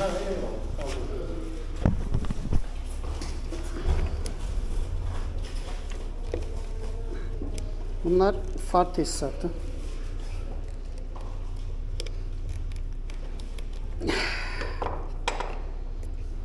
Al sana bir bilmece daha.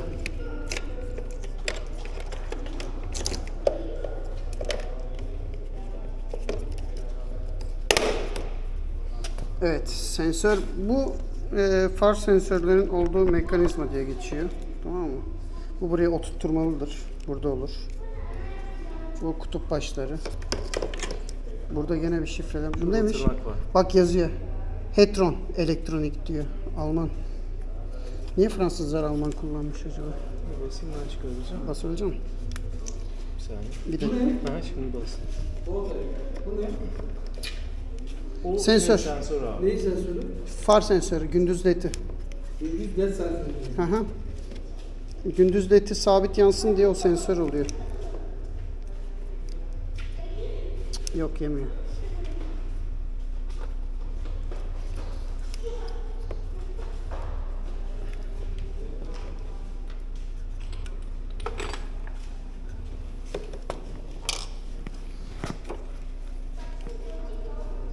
Bir daha basayım. Tamam oldu.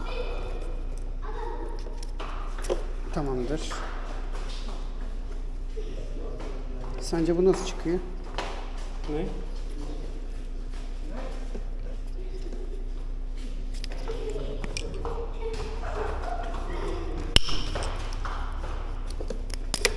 Tamam.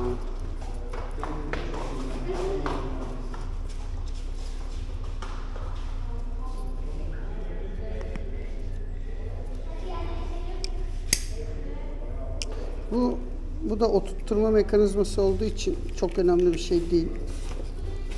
Amaç bunu da ayırmak.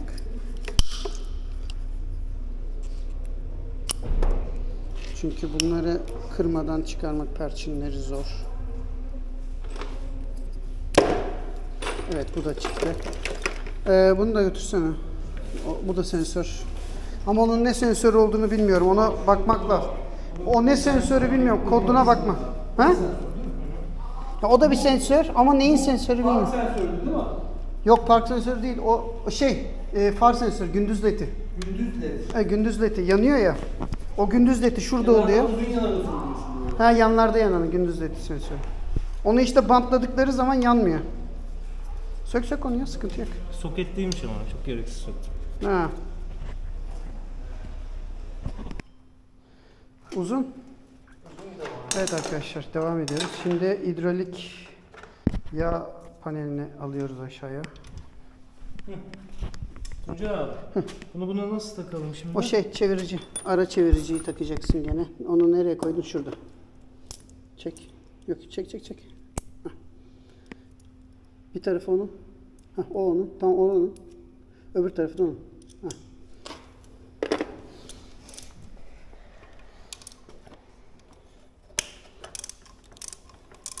Aynen elektroniği kurtaralım ki. Tabii içinden ne çıkacak bilmiyoruz ama sök bakalım. Yağlar akıyor. Aksın. Artık yapacak. Bezmez bir şey yok değil mi abi? Şu arada. Yok onu parça parça deliklere tıkayım dedin değil mi? Yok, indireyim şuradan ya. Sök bakalım onu ayıralım da. İki tane de altta var. Şöyle yapayım. Sana.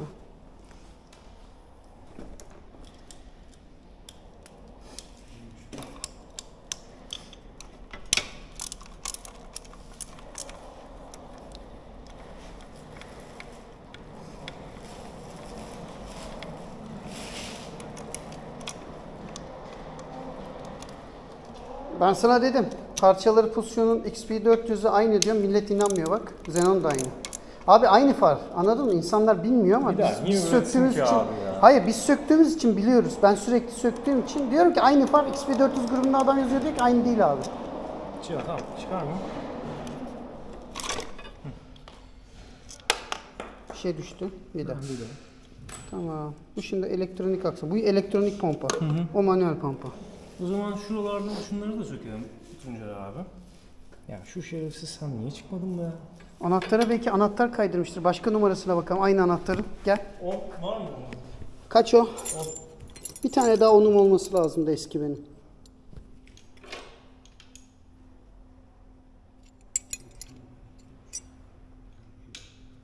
Al şu 9'u bir denesene. Kayıyor ya. Belki.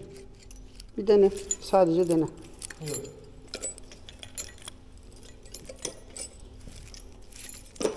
Maalesef. Bir tane daha onum olması lazım diye seviniyordum ama 13'müş o. Önce tersi denesek. Yok çok full kayıyor ya. Bir hakkımız daha var mı? Yok.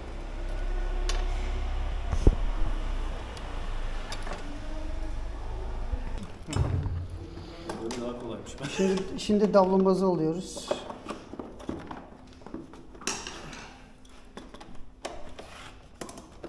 Ha sen bunu sökmüştün zaten. Bu çıkacak. Bu da sensörün kablosu. Hani anahtar sensörü var ya, anahtar sensörü diyorsunuz orada.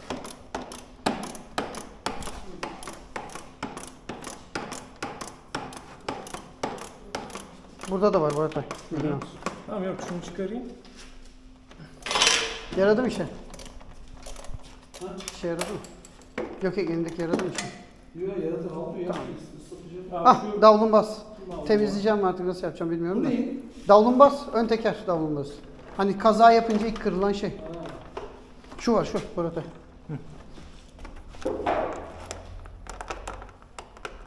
İki parça yapmışlar namussuz abi. Güzel.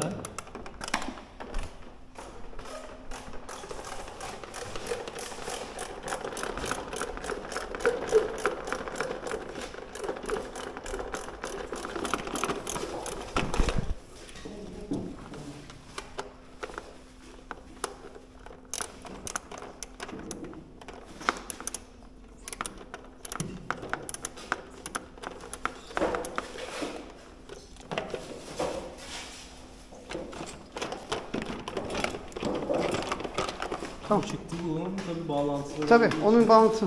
Bu da davlumbaz. Öteki parçası gelecek. Çift parça Ayrı birleşti. mı bu? Tabii ayrı. Üçü set aslında. Bir parçası daha var. Üçlü set o.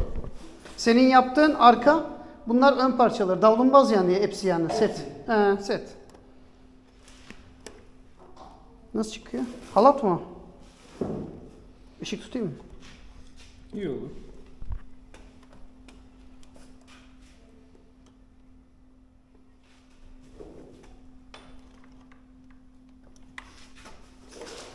Bunu sökeceğiz. Bunu sökelim bakalım. Evet Boratay buyurun.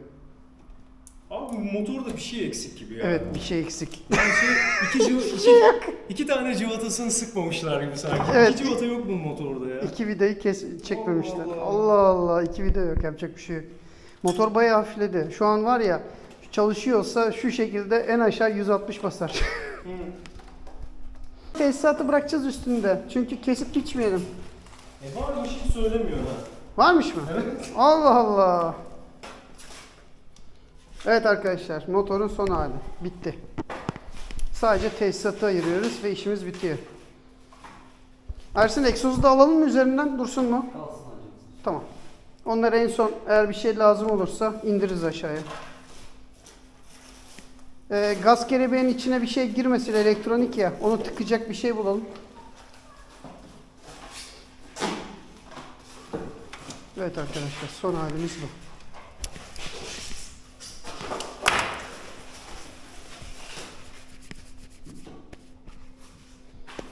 Hiçbir şey kırmadan, etmeden sökülmüştür. Bilginiz olsun. Hani soranlar edenler olursa bu işin erdabı böyle yapıyoruz. Tek derdimiz şu. Şunu ABS beyinlerini birleştirmemiz lazım. Karşılaştırmamız lazım. Bobini çıkarttın mı? Hah, bobin. Güzel. Bin lazım. Güzel soru. Bobinin. İşte biri gaz kolunu söyledi ya. Gaz konu onu alacağız şimdi mecburen burada. Şunun vidası var bir tane Gaz söküyorsun kolunu çıkıyor. birisi. İşte çözdüm bence. Hı hı. Bir tane alınca çözdü gibi geliyor. Bobin. Tin tin tin tin. Güzel soru. Bobin neredeydi? Abi bendeki soruya bak şu anda. Kafa gitti benim. Şimdi ateşleme burada. Bujinin üstünde biz bobini ayırdım ben. Bobinin kablosunu sana vermedim. Tuncer emin misin? abi. Şunu çeksene, ben bastırayım buradan. Sen çek. Bir dakika. Yok. Çıktı yerden bakalım. Neyi almadın? O demirde almadan çıkmayacaktı.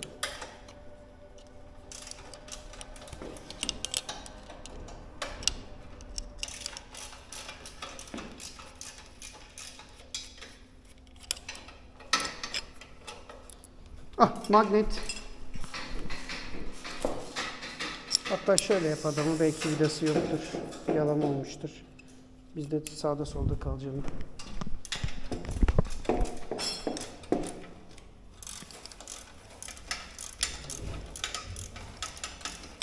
Onlar ne?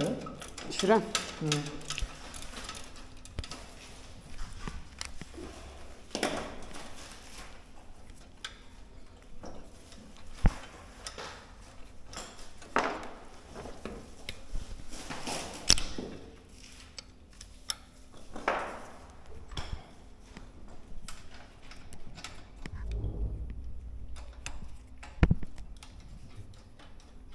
Bu bayağı bir diş sıyırmış. Sağlam diş sıyırmış. Yani bu demek oluyor ki bu tarafa düşmüş.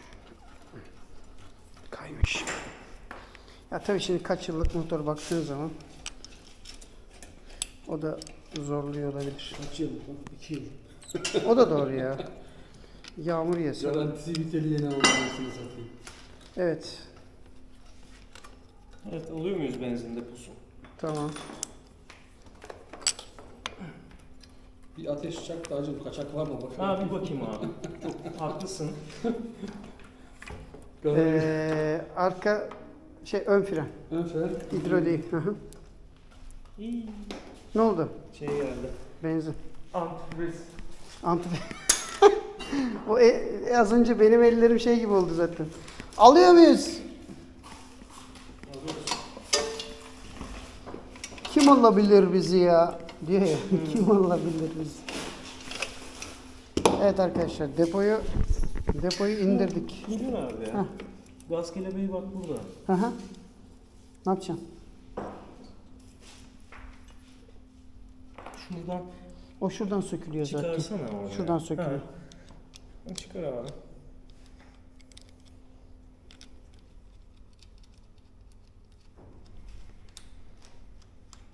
Ama yağ tel var içinde. O teli nasıl alacağız? Oteli bilmiyorum. Mekanizması nerede onun? Hiç Şurada. hatırlamıyorum. Şimdi bunun bir vidası var. Şurada var. Tamam, o vidayı açarsan. Aynen. O iki vidayı açarsan orada kapak çıkacak üst. Oradan Üst da kapağı. teli çıkartın. Aynen.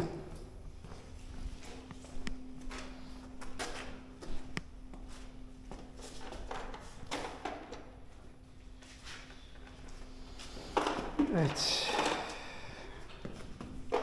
Yakıt mekanizması, yakıt mekanizması, yakıt hortumları burada.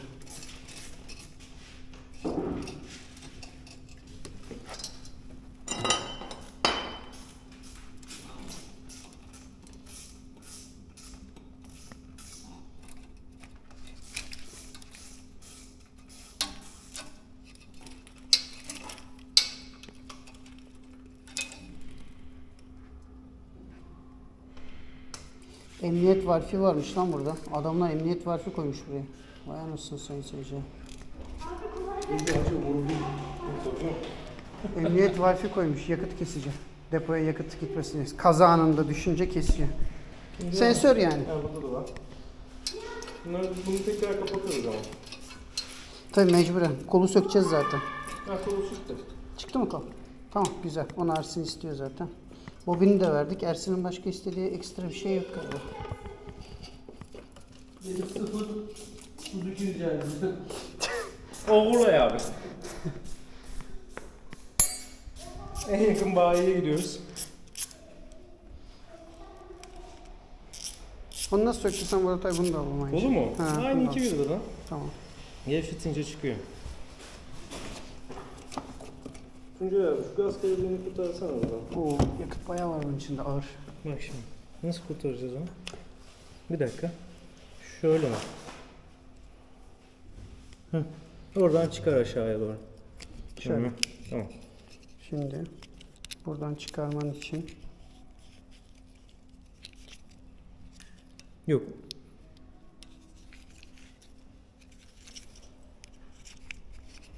bunun buradan çıkması lazım. Heh, al. Bunu şimdi kapatıyorum. Kapat. İstersen O kolu ayıracağız. kolu... Bir dakika. Ha, Ha, tamam, zaten bak. çıkmış o. Al. Sadece onu kapatırsan adam birine verecek galiba. Ersin abi. Gaz kolu. Gaz kolu böyle korkmuyor. Şunu da ver abi. Böyle mi?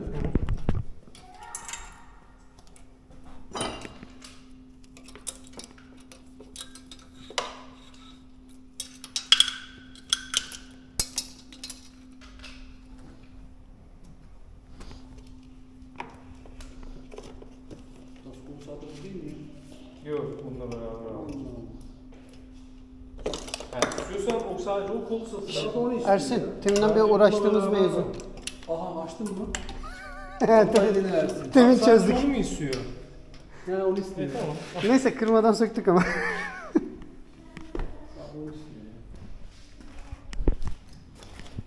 Evet arkadaşlar, bir tane erkeğe ihtiyacım var burada.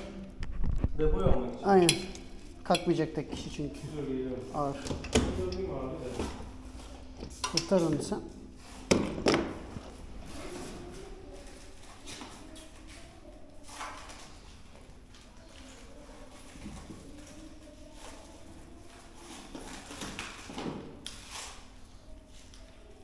Bisiklet gibi kaldı. En az bir 100 kilosu var ama işte. Gene var canım, ölüsü dirisi. Ölüsü dirisi 100 kilo.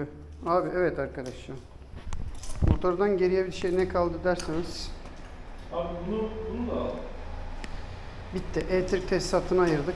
Şimdi depoyu sökeceğiz. Evet, bu arada Tay Bey.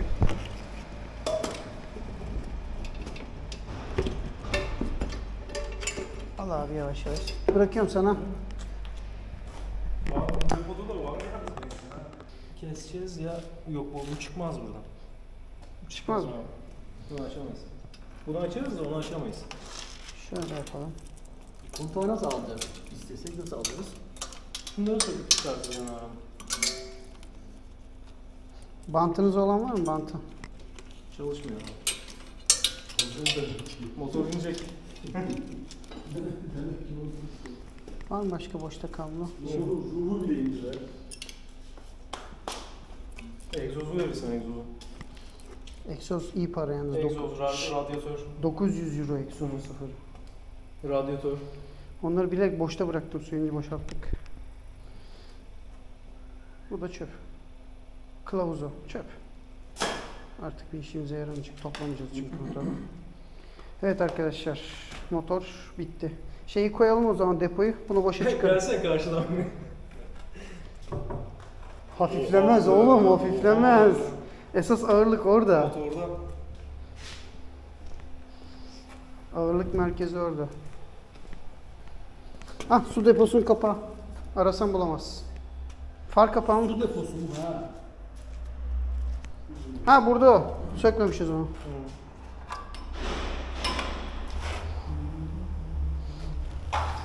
Oy.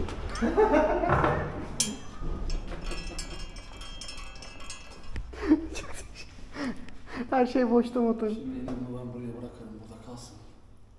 Aynen. Evet arkadaşlar, motorumuz bitti. Bu su deposunun üst lastiği. Arasan bulamazlar. Çürümemiş etmemiş mis gibi. Ya bu fotoğraflar önemli olur ama bir şey söylemek gerekirse. Şimdi istedi arkadaşlar, videoyu çektik. Çekebildiğimizin fazlasını çektik. Evet arkadaşlar, şimdilik böyle. Şimdilik bu parça blok bu şekilde kalacak. Ersin şeyden bez ya da bir şey var, kelebeğin için tıkayalım. Böcek falan girmesin buna.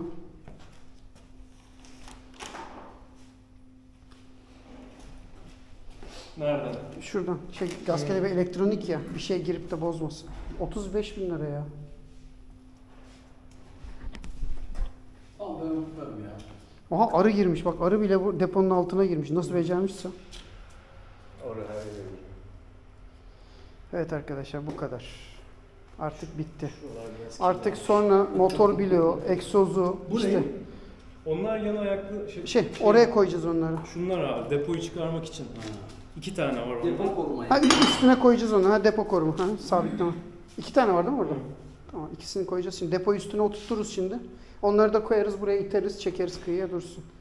Ama dediğim gibi senin üste bu girer. Kapının arasından senin depoya girersin. İstersen alırsın oraya. Bu da kalsın bence ya düzeye. Bir şey olmaz. Bir aşağı inmek gerekecek şimdi. Şimdi üstünde bizim motorumuz var. Şimdi artık bloğumuz var. Motor, Gaz ABS, kelebeğimiz var. Şey var. Egzoz Gidon var. Kafa demiri var. Gidon var. Şimdi buna bak arkadaşlar, bir daha gösterelim size. Siz diyorsunuz ya, abi biz gidonu sökeceğiz, GT'ye çeviririz. Abi sökmene imkan yok. Bak bu tekli, görüyor musun? GT'ninkini size göstereyim. Çok merak ediyorsunuz. Bak bu da GT'ninki. Gördünüz mü? Yani bunu takma şansınız yok. Yani bu direksiyon mekanizmasını ona takmanız şansınız yok. Bilginiz olsun bak. Gördüğünüz gibi. GT bu. Yani takma şansınız yok. Bak pozisyondan bol bizde bir şey yok. Bak. Burada. Anladınız mı? Olayı çözdünüz mü? Bak bir daha gösteriyorum. Gördünüz mü? Bunun demir ve gidon demiri bile kalın GT'ninki. Bununki ince ve bununki buradan sabit bak. Burada yok mekanizması, görüyor musun? 4 vidayı nereye takacaksın? Bu bir kere buraya kaynaklı zaten. Anladınız mı? Yani GT'nin direksiyonu alsan da Allur'unkini çeviremezsin GT'yi. Çıkartalım, kalsın kenarda radyatör ya. Şeyden çıkmıyor. Altta vida var bir tane. Sökmedim onu. En altta. Tamam. Eğil. Ben yatırayım o zaman, sök onu sen. O da bitsin. Şey bende. Ah. O taraftan mı gireceksin? Bu tarafa geleceksin sen. Dönebilecek misin? Tamamdır. Kaçta yaptık onu? 16 öbür taraf 17. Tamam. Tamam.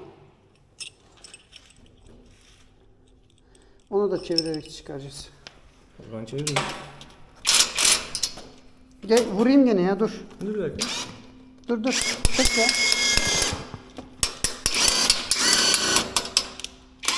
Şey takılıyor. Aynen. Ya sen dur.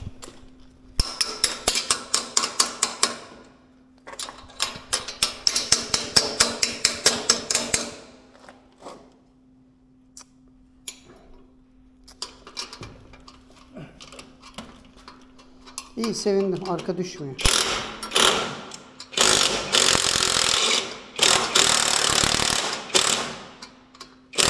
Bunu tutmamız lazım.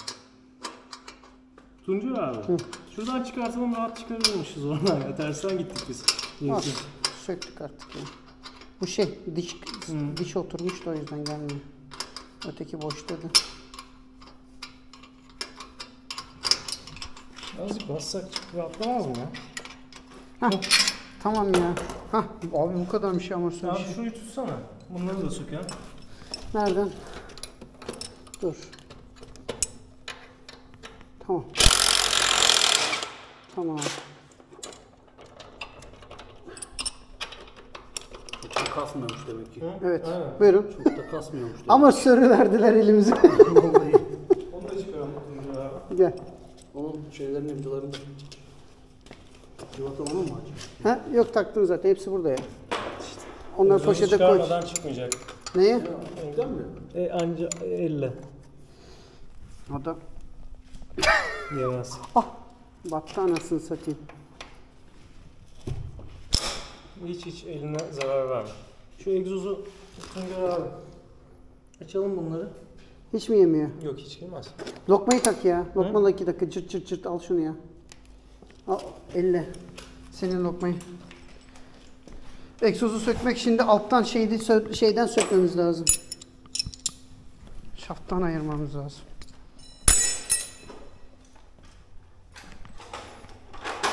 Uzatma var mı? Yapacağız. Bendekiler yetersiz. Her türlü. Uzatması varmış ya. Ha. İyi. Amatör temiz ya, bir şey yok.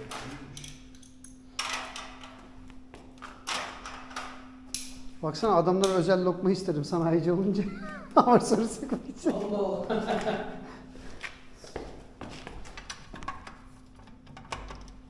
Oldu. Tutayım mı, karşıdan döner mi? Aşağı mı yukarı mı? Kasıyor. Az daha girse çok iyi olacak.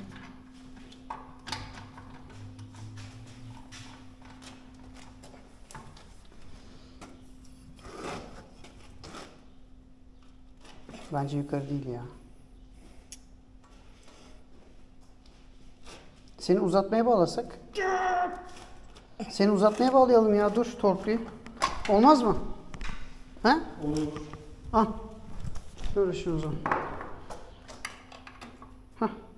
Ben tutayım mı gene oradan? Ama şeyleri farklı değil mi? Değildir ya.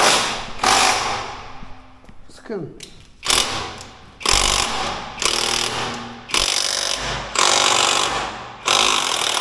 Yuh be. Bu olmasaydı sökemezmişiz ha gene. Tabii. Kıçımın sağ tarafı daha var.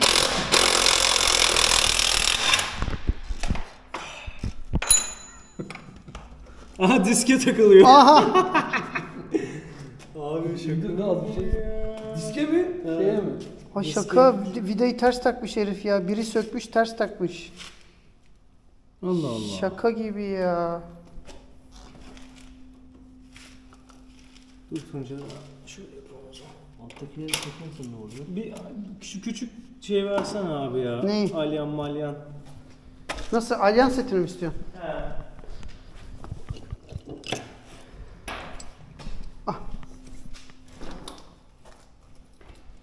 Ne yapacağım? Şurayı alacağım. Sen ona biraz zor gevşetirsin diyecektim. Oha. Senin motorun bütün vidaları gevşetirsin. Sen şansa kullanıyormuşsun baksana. Ama bir şey söyleyeceğim. Gerçekten verilmiş sadakam varmış. Bak bu kadar sorunlu parçalar söktük. Hani eksik takmışlar, yanlış takmışlar. Allah o da garip ya. Yani ona rağmen sen bu motoru sürmüşsün. Allah göstermesin, her şey yapabilirdi yani.